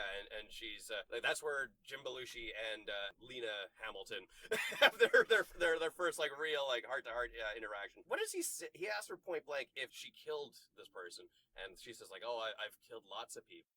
What? I forgot about that. It's all like, do we ever circle back to that? Because spoiler alert, turns out Lena is not the murderer in this case, but it's like, did she just admit to being a murderer but for other people? Yeah, I guess I don't even remember.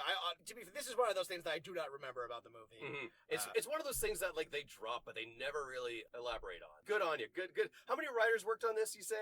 Just one, eh? The writer of Beggar Vance. Ah, okay. Yes. And King Kong Lives. And King Kong Lives. Okay. There's also a scene where Beckwith, the Belushi character, goes to Linda Hamilton's childhood home, right? And the dad is inexplicably there. Suspicious. Yeah. And he startles him too, which is like the first of many times where Jim Belushi is startled by another character. Where he turns around and then he turns back and then there's a person right there. And that happens 3 fucking times. And the story goes blip. And we're meant to believe that. But that's I say house. It's like a mansion. Yeah. What does he say? He says something like he's I'm really revealing another clue. This is another important detail about the case. But I am just relaying this information to you. I have no way of backing it up. You're just gonna have to take this like at my word. Yeah. Yeah. So and Beckwith, being the awesome super cop that he is, totally takes him at his word. Sure. Yeah. Much to the detriment of everything of the case, as we will find out. So this is where we get our first murder in a while, since like the opening. Yeah. For a while. So Linda Hamilton's at home. She's doing what everyone does to relax, to unwind at the end of the day. Watching old film reels. She's watching old film reels of her past. Yeah. Which end rather pointedly with child Linda Hamilton pointing a toy gun at the camera and then shooting it. Yeah. And Linda Hamilton's going like, "Wow, how ironic," given like my current situation. I got the willies right now. Bruce is staying with her that night because I think Jim Belushi recommends Charles. Charles, right? I'm sorry. Bruce is Linda Hamilton's actual first husband. Fuck, is that how I made that mistake? I guess, maybe. Wow, I what don't a fucking know. overlap. Okay, so Charles is in charge because Jim Belushi asked, like... Charles is in charge in this situation. He is taking care of Linda Hamilton's well-being. Yeah, because, like, I don't want you to be alone, like, any longer, because, like, now you, like, there are some, like, shenanigans going on here, and you are, like, mixed up in something, so you need near constant supervision. We're gonna, like, set you up an appointment for, like, some psychiatric care. But that night, yeah, Charles is staying over. So I want to talk about the timeline of this scene. So Charles draws a bath for her. She says, I've made a bath for you so you can relax. Then she says, thank you. So she goes into the bath, and then we cut away to something. And when we cut back, Charles has fallen asleep in front of the home movies. The home movies are done, and the reel is like spinning and spinning and spinning. Then he gets a phone call from Jim Belushi. Like, hey, how's Linda Hamilton doing? And he's all like, Linda Hamilton? Oh, how long have I been asleep? And then he wakes up. He has presumably been asleep on the couch for long enough that the film reel is now done. And he can still hear the water running from the bathtub. When he gets to the bathroom, the water has just reached the lip of the tub and is about to go over. How long was Charles asleep for? Not long enough. Clearly not long enough. He must have been asleep for like maybe 2 minutes. Yeah. Because like there's no way, like the tub should have been overflowing for a while now at this point, unless Lena stopped the water, turned into her Lena persona, and then turned the water back on. It was long enough for her to make that turn into Lena, where she does kill Charles by pushing him down a flight of stairs. So now we do see that she has... That didn't kill him, though. Didn't it? Okay, here we go. Because he does die in He this does one. die, but I feel like that is a misdirect. So this is the breakdown of this series of events. So Charles sees that the water is going over the tub. He's all like, where are you? Lena comes out, and she's obviously Lena because she looks all cool and everything. Yeah. And she's all like, hey, where are you going? And she says, nowhere with you. And she kicks him down the stairs. But then as she leaves, we see him like moaning a little bit. So Lena didn't kill Charles. Presumably the murderer came back later and killed Charles. Maybe because I Charles missed is in a different position when she comes back. But when she does then, weirdly, she just goes to Lena's little apartment. Jim Belushi goes to meet her. She changes clothes. She has like a little conversation with James Belushi. And then she leaves her little apartment, tosses Jim Belushi's keys into a dumpster so he has to fish her out. Right. But then she just goes back to the house and gets back in the shower. Yep. So she turned into Lena to go to her apartment, change outfits, and then immediately go back to where she was. Yeah. What was Lena's plan? Why did she turn into Lena there? It only exists to, like, cause confusion to the audience members. Because normally when she turns to Lena, she goes straight to the club or she hooks up with Kino. Like, that's her alternate life. That's all we ever see her do. So she just left to like have a change of clothes and then go right back and finish her shower. Wow, interesting. Well, not yeah. interesting. I don't know what Stupid. her plan was other than to cause suspicion into the fact that she killed Charles. Because she goes back and Charles's body is now in the bedroom, and Jim Belushi sees her there, and then he like goes into the bathroom and she is in the shower and she's back to being the psychiatrist now, and she presumably has no idea that her ex-husband is in the next room, dead on the floor. Yeah. The whole series of events is confusing, and I don't understand what's going on. Purpose. At this point, I'm still thinking to myself, like, she's gotta be faking it. You know, I had no idea that Charles was dead in my... I walked right past him and got right into the shower. I'm thinking at this point, it's just a little too sloppy. I'm not buying the multiple personalities thing, nor does anybody else, but... Yeah. Jim Belushi is like his good cop instincts are telling me that she's telling the truth about her bipolarism or whatever. It's a personal pet peeve of mine whenever someone pretends to have multiple personalities. It's really in poor taste. Kyle's not here for it. All right. Well, Kyle doesn't enjoy it when that happens. Wonderful. Glad to have you with us, Kyle. I think people should treat that mental disorder with the respect that it deserves. It really rubs Kyle the wrong way. Okay. What are we talking about? I don't know. Anyway, I don't know what reality is your anymore. podcast. Yeah. Presumably you would have talking points. Well, let's see what else I got here. So what do my notes say? Sorry, I'm just gonna start smoking. That's cool, right? All the bathrooms. I've been smoking here. All the bathrooms had carpets in it, which is a trend I'm really glad doesn't exist anymore. Every room in my house is carpeted. Oh fuck. Even the garage. That's how you know you're in Kyle Town. Yeah. So the cops come by the next day, and they like immediately they're not buying the split personality. So she is now like the prime murder suspect of Charles. Jim Belushi like real as she should be because she looks incredibly guilty. Yes, all the evidence seems to point towards her. This is still Kyle. By the way. Yeah, wonderful. Kyle watched this part of the movie, so he has lots to say about this part of the movie. Yeah, but not earlier. At one point we see a scene where the actual killer sneaks into Jim Belushi's house and steals his own gun. Yeah. Which out of his locked drawer. Yeah. I hope this was explained, but I wouldn't put it past this movie if it didn't explain this. Did he ever explain to any character in this movie that he keeps a gun locked in his top drawer? No, but you could assume that he does because he's an ex-police officer, so he would probably. He's not going to keep that in like a lockbox or something, like in a closet or something. He had a lot. That's how you know that. Which character knows this about him? If you come over to Kyle's house, you're going to see locks on all of my cabinets. Mm-hmm. That's because they are filled with guns. Sure. But I'm a responsible gun owner. Okay. And I put an easily breakable padlock on the outside of the cabinet, so that way people can't steal my guns. Gotcha. This is just common knowledge. Gotcha. Can you stop this, please? It's really hard to do a podcast this way. All right. I don't know what you're talking about. I'm just a guest here. Okay. Is this how you treat your podcast guests? What you're gonna... Well, a drop-in like this? Yes. Yeah. All right. I'm on the books. Kaz, are you gonna have to keep this up for like every subsequent episode we do? We have to have a visit from Kyle? Keep what up? All right. Anyways, well, glad to have you back.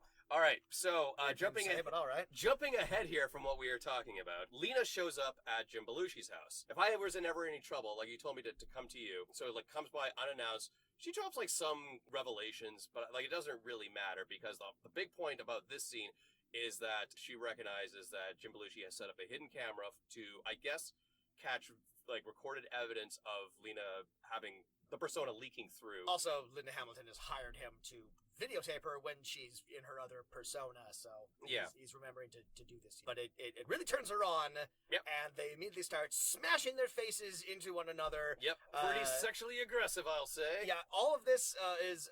I forgot the word. All your brain power has been set towards, like, suppressing the Kyle persona. God, it's almost like... two minds in the same body. Yeah, it's almost like when I black out for like a little while. When I come back, like it's hard for me to like form my thoughts. Yeah, everything's like really fuzzy. Like I don't know. Yeah. I'm sorry, man. I must have had like a really rough night last night. I really but Ronnie keeps going like, Dad, what's going on? That's what I was about to say. He's like, nothing. Don't come in here. Elizabeth Moss is still there. There's a scene like before that where we find out that like he's going to send her to like her friend's house, but I guess he should have done it that afternoon because that evening she's still in the house at the least opportune time for like a little girl to be in the house, because an unhinged woman with like weapons and stuff has essentially broken into this house and is now like hardcore making out with her dad on like the kitchen cabinet, knocking fucking shelves over. Here's my question about Ronnie. So for the first leg of the movie, she seems to be like really supportive of her dad. Like tell your psychology professor how much you like her. Ask her out on a date. Like I'm encouraging you to do that. As we definitely know, when you lose your mother at a young age, the one thing that you want to do more than anything else is set the remaining parent up with another person. That's like the only thing on your mind. You don't think about any other shit. You don't have like friends or school or anything like that. It's all like, I need to get my dad laid. But then later on in the movie, when they have their little spaghetti party, spaghetti dinner, which sounds like a website you don't want to visit. Yeah, she's looking at John Belushi and she's got like a real attitude about Dr. Laura. But she's also upset because they're eating spaghetti again. I suppose, because she's like, oh, my dad's like, he's way too focused on his class or on this case. He's not paying any attention to me. Didn't you want him to like get himself out there? Every scene she's in, she's saying like, spend less time with me. Go. Play the field. And then when he's actually bringing home like a new woman, she immediately gives her the cold shoulder. So did the writer forget how he was writing the character of Ronnie? That's my she's barely a character. Yeah. But Elizabeth Moss does great work with it. So because she's a consummate professional. Yep. So Lena Hamilton. Little Hamilton coming soon to Broadway. I like it. So Lena Hamilton steals the camera. Her name's not Lena Hamilton, but that's fine. Well, the character that she's playing at this moment is Lena. So she goes and steals the camera, and she goes right to, what the fuck's his name is, Keno? Yeah. For the rest of the podcast, it'll be Kano. All right. She goes to Kano's place, and then the movie gets really sexually aggressive. Yeah, this is when it starts getting a little unpleasant, actually. It's the trademark trashy, almost rape scene that comes up way too often in our fucking show. I was like, while we're watching it, I'm all like, please, Jim Belushi, show up and stop this. Yeah. And thankfully, he does. Even though he has no idea that she would have gone to his place. Right, but like, people always like show up in this movie when they need to, even though like it doesn't make sense for the characters to show up at this point. Yeah, and I should like point out that like no, as soon as Lena shows up and Kano starts putting the moves on her, that's when the Laura persona comes back, and she's like, oh, who the fuck is this guy? I gotta get the hell out of here. Yeah. It gets really uncomfortable. This is where, like, the window in between Linda and Laura is just, like, basically hanging on a thread. Like, they're switching personalities. On a dime. Every, like, third sentence. Yeah. Yeah.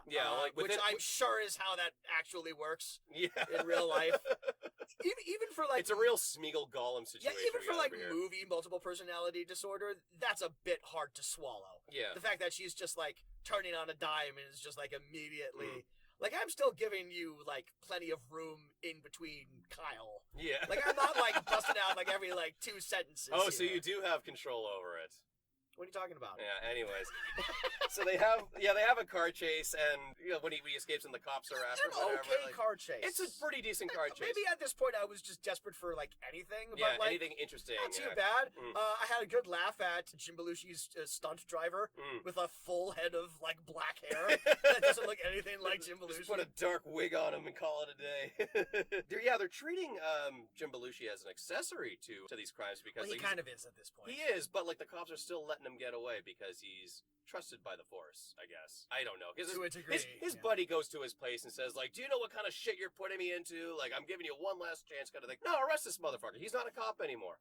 You know, he's a civilian helping out a suspect in a murder case. But he's a widower, so they feel bad. Oh, is that it? Oh. This is literally the moment where, because Lena gets into the car, she's all like, you're gonna save my life, maybe 2 lives. And I'm all like, oh, okay, this is where I figured out who the killer is. Mm-hmm. Because Lena basically has just come out and said, it's not me. So it's all like, okay, at this point, there's literally only one person left that it could be, because all the other characters are one dead. prominent character that's left. So they go back to the family home that's like condemned and everything, and Jim Belushi, in like I think a pretty good scene, walks her through every room in the house and says like, what do you remember? You have to go into this room. I want to say he throws the cops off his trail by playing a tape of himself doing like some sort of like gun instruction. Yeah, like a home video gun safety. What's the purpose of this tape? Why does he just have this? Yeah. I don't know. It worked out for him, but it doesn't make it like a ton of sense. Yeah, it's a video of him teaching Ronnie, who I assume be much younger in this home video. He's giving her like a gun safety thing, which.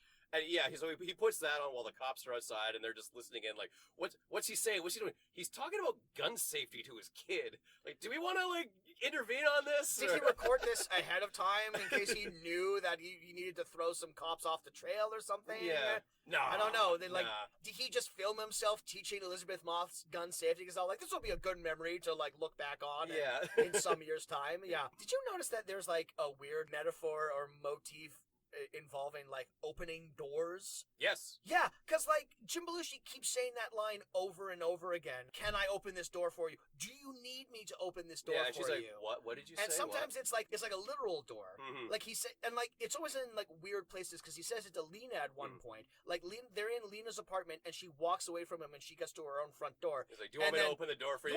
It's like Jim Belushi forgot that he had that line because she gets all the way to the door and he's like still in like the other part of her apartment. He's all like, do you want me to open the door for him? It's like, what a weird thing for him to say at that point. Well, she's literally next to the door. Well, she can open her own doors, Jim Belushi. She's a modern woman. Well, he picks up on it the first time he says that to Dr. Laura when like she's leaving his place. Like, can I open the door for you? What? Can I open the door for you? What? You want me to get the door for you? Yes, of course, yeah. So he picked up that there's some significance there that Laura is being. So he's repeating that. He's doing police work here. He's doing some detective work. Or is he doing psychiatry work? Oh. Is he noticing that that's like a trigger for her or something? But yeah, it's like that's like his last line of the movie too, where it's all like, can I get the door for you? And she's all like, no. Or something. It's just all like, okay, was I supposed to be paying attention to this? And it's just like I kind of like half picked up on like some sort of door open motif, and it's like. If there was like something tied to like the Lena personality of all like you open a door and that's when like the new personality walks through or something, but the movie doesn't really get there. Did you miss that detail? Look, we've already established I've missed a ton about this movie. Okay, so they're going through the house, and as she's like entering rooms, she's remembering the nights that her mom and her stepfather were killed, and the killer, as it turns out, was her father. And how this happens was knock at the door. They're arguing let up. the killer in. And then the dad is all like, "This is your fault because you let me in." Well, yeah, he kills them both, and then he looks around and sees that she was a witness to it.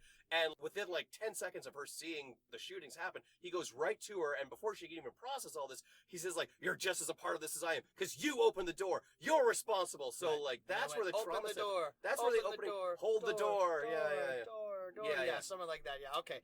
Now that you're explaining it, it makes sense. You didn't catch and on that? It's The movie stupid. The movie was pretty overt with it. I'm surprised you didn't remember that, or was that when Kyle took over and I don't know. Well, I don't have like an you don't open remember door that motif 10-second for, like, Kyle. In fact, it's like the opposite of that. You have to close a window for Kyle to show up. So somewhere in this building, people keep closing windows, and that's why Kyle is showing up. Hey, what's going on? Gotcha.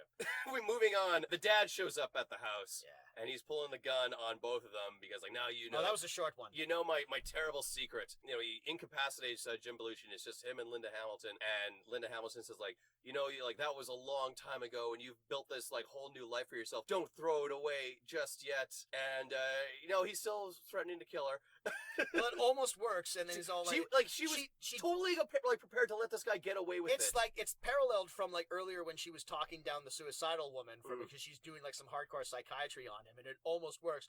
And then he has, like, this moment of realization, and to his daughter, he says, "Don't mind fuck me, you little bitch." Yep. Which is a great line. And, yeah, I guess it's like the classic, like, this guy was, like, under our noses the entire time, but now that he's revealed he's just going to be full sociopath, and he doesn't care who knows it. It's just, like, swearing at the top of his lungs, even though, like, presumably he went on to have, like, a full career as, like, a kind of successful artist. I suppose. Like, he had, like, his own, like, career after this, but, like... And a bitchin' wardrobe, I gotta say. If nothing else, like, his sense of style and taste is gonna be lost on the world. I wrote down, "Shoot first, shrink later." Yeah, I wrote Is that a line that someone says? Yeah, at the end of the movie, when... Stupid line. So, Linda Hamilton is now, like, fully in, like, this minimum security psychiatric hospital. He's walking around with, like, an arm sling and everything, and I guess, like, she's on the mend, and he's, like, going back onto the force or something, and he mentions a line about, "I just gotta remember to shoot first and shrink later," because he's now prioritizing he's going back to the force, he's given up psychiatry. I don't know what the fuck. I thought you gave that up. What do you mean? Just because I joined the force again doesn't mean my brain disappeared. I just gotta remember, shoot first, shrink later. But it's a dumb line, and it's a pretty scary line. Kind of reductive for him to go back to being a cop after he spent all this time learning how to be a psychiatrist. You know, and presumably, like, that's, like, the avenue, like, he might be... Because he helped, like, this one woman through, like, her psychotic episode, or whatever she was having. Yeah. I don't know. A pretty monumental psychotic episode with a lot of twists and turns to it, so, goddamn, like, Not to mention the trauma that will be associated from remembering that your father killed your mother, but also the fact that he... Pin the blame on you. He tried to kill you as an adult, and then you watched him die. Yeah. Because he's still her father, which, like, is, like, significant, obviously. And he raised her to a degree. And also this double life that is so extreme. You know, whether, like, involved with, like, dangerous gangsters and, like, having, like, multiple sexual partners, and who is being set up to take the fall for murder. Like, goddamn, that is a lot to put on a person. But presumably she's fine. Yeah. She looks pretty happy, and skips off, and she goes to the hospital, and she's fine, and everyone's fine, and everyone lived happily ever ever after, except for Dr. Ruth, who was never found again. Yeah. She disappeared from this movie and was never seen again. And we never know if Jim Belushi hooks up with the ballistics expert. And that's the movie. Well, presumably him and Linda Hamilton are some sort of an item by the end of this. One assumes, because again, because red Laura, flags mean nothing to Jim Belushi. Never makes out with Tom Beckwith. She makes out with Lena. Makes out with her. So they've never actually kissed. No. So they might have, like, the platonic relationship. Exactly. And then the professional student-teacher relationship. Yeah. Unlike Eugene Levy and his students in whatever the fuck that movie was called. And I guess those were the separate lives Mm. of separate lives. So Jameson... I like to separate my life from this movie, I'll tell you that much. Boy. I apparently did fully separate my life from this movie, which is why I now have a cool customer living inside my brain who could show up at any point. Yeah, Kyle seems cool. I hope I'd like to hang out with Kyle. Well, a little get ready more. for it, because he will be a recurring character. He will show up every episode from now on. Please don't do that. No, I'll go Especially when we have guests. I'll Please. go to therapy and I'll make sure that my Kyle issues are dealt with. Sweet. But right now, anything else you want to bring up from this movie that we didn't cover? Brought up a little bit of weird random trivia is that the mom in the flashbacks is played by future Real Housewife Lisa Vanderpump. Okay. I only mentioned that because I know that there's a TV show called Vanderpump Rules, so that's interesting for someone out there. If you watch those reality shows, that's interesting, I guess. I don't find it interesting. Cool. Well, one thing I'd like to mention is Lena's apartment. The apartment address is printed on a loose leaf piece of paper and slapped to the side of a wall with tape. Yeah. I think how else are you going to know who lives there? I have no idea.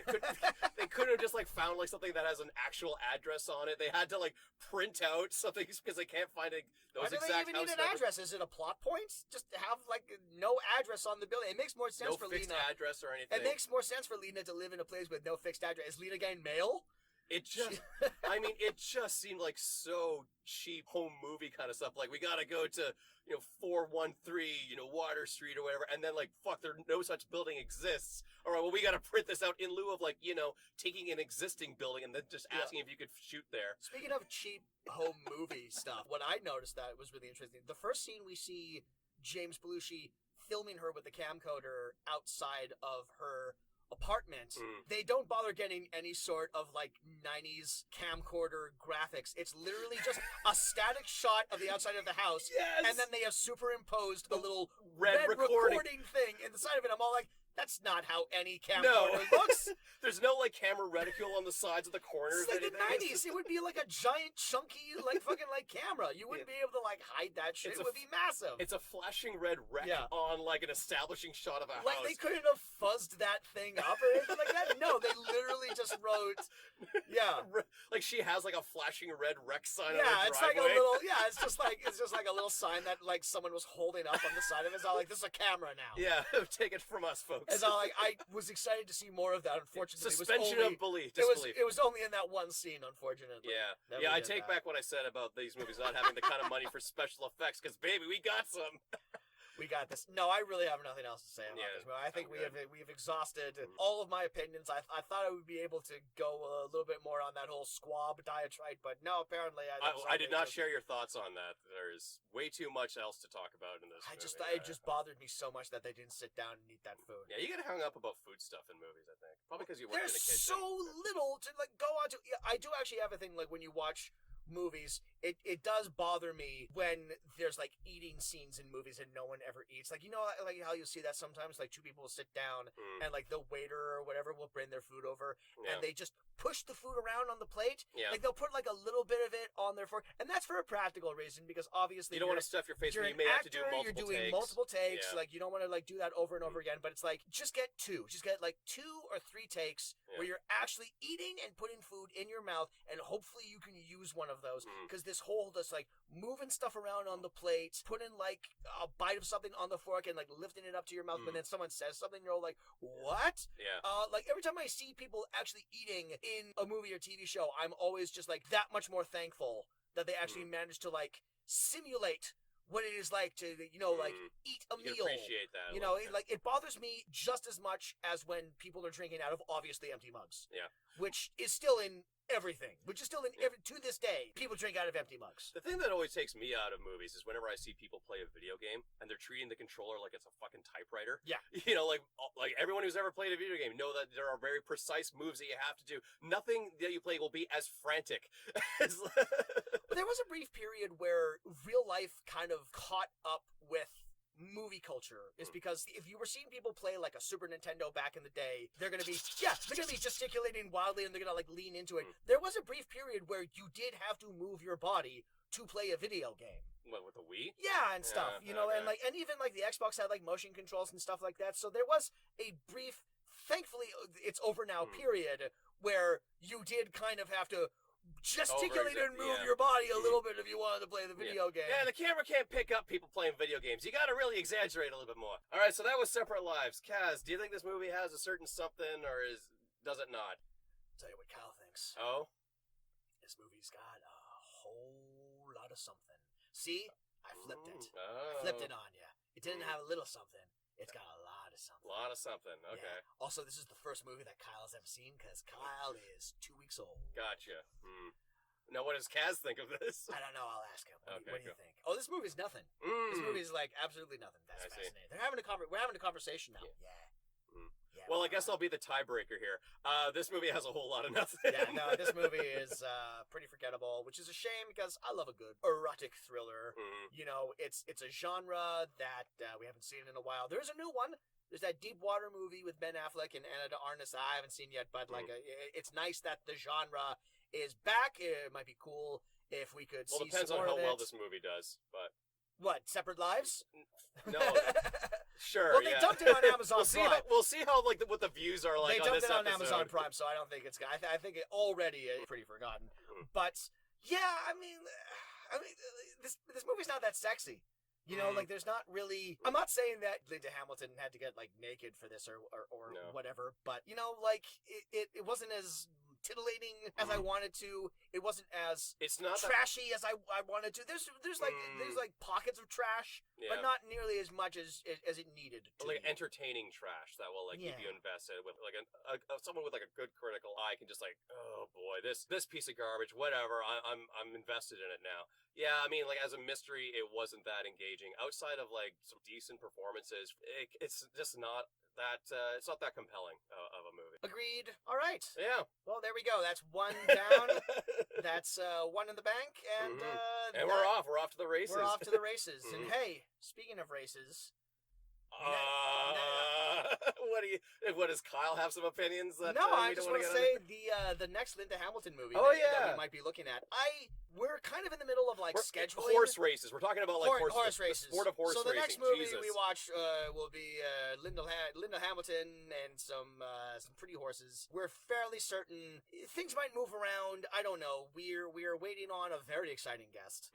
Won't spoil that reveal because that will be pretty cool if we manage to get the guest that we want for this. We think that we're going to get. But what I will say is that we are fairly certain at this point that our Linda Hamilton series is going to be a little broken up because this is currently beginning of April when we're recording this, and something that we want to carry over from The Fuck Is This is we want to continue to do WrestleMania in May, so we will probably break, and then we will do the WrestleMania episodes, and then we will pick up back with Linda in June. It's not going anywhere. We still intend to finish the 3 movies of Linda Hamilton. Much like there was a decade in between Terminator 2 and Terminator Dark Fate, Linda will have to wait a little while for us to finish the trilogy. So all you fans of the Linda Hamilton trilogy that we've started, rest assured that we are going to finish it. Yeah, I know. It's interesting. It's like I thought she was a really interesting actor to talk about, and we will find out at the end of it whether or not I was right about that. But I wanted to. I wanted to do like a left field choice. For the next one. You know, I didn't immediately want to go with like another. I mean, she's an icon because she's Sarah Connor. Obviously, she has played one iconic role, but it's sort of like a lesser thing. And I just wanted to talk about an actress. You know, because the way I've already said this, but like the way that men in Hollywood's careers differs completely dramatically, depressingly for women. Women's careers dry up right when they're at their peak, right when they're at their most interesting.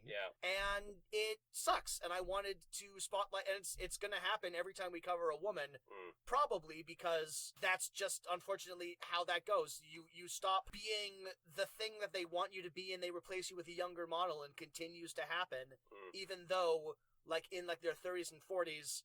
A lot of actresses are their most interesting, and they're doing like a lot of their own work. It's a little different now because now when roles in film dry up for women in Hollywood, they just go to TV, and that's where the good storytelling is being told Yeah. right now, you know? So Reese Witherspoon has, like, Big Little Lies and like, other, I'm trying to think of, like, other women who, like, didn't, like, make it, I don't know, I'll come up with, like, another example later. Great. But anyway, Yeah. I guess that's the end of this episode. That was Separate Lives, Yes, it directed was. by David Madden. If you enjoyed this episode, please listen to our other podcast, The Fuck Is This, which you can find if you scroll down whatever page you're listening to this to, either Spotify or YouTube. That is where you can listen to our podcast if you are listening to this on Spotify and you want to hear some more of it, but you want like some visual images, go check it out on YouTube. We would like to thank Eddie Lamb for our theme music. We would like to thank Podstream Studios and Joel Flynn and Luke Schuss for letting us It's good to be able back to here. It's great use being our back, equipment actually. here. Not once did your cat have to bother us today. And that was this episode. Thanks for listening. Thanks I'm a lot, Kaz. guys. And I'm Jameson. And I'm Kyle. Yeah, thanks for being here, Kyle. And come with us if you want to live. That's the only... If you call this living. Come with us if you want a podcast. I think the survivors would envy the dead. Okay, that's it.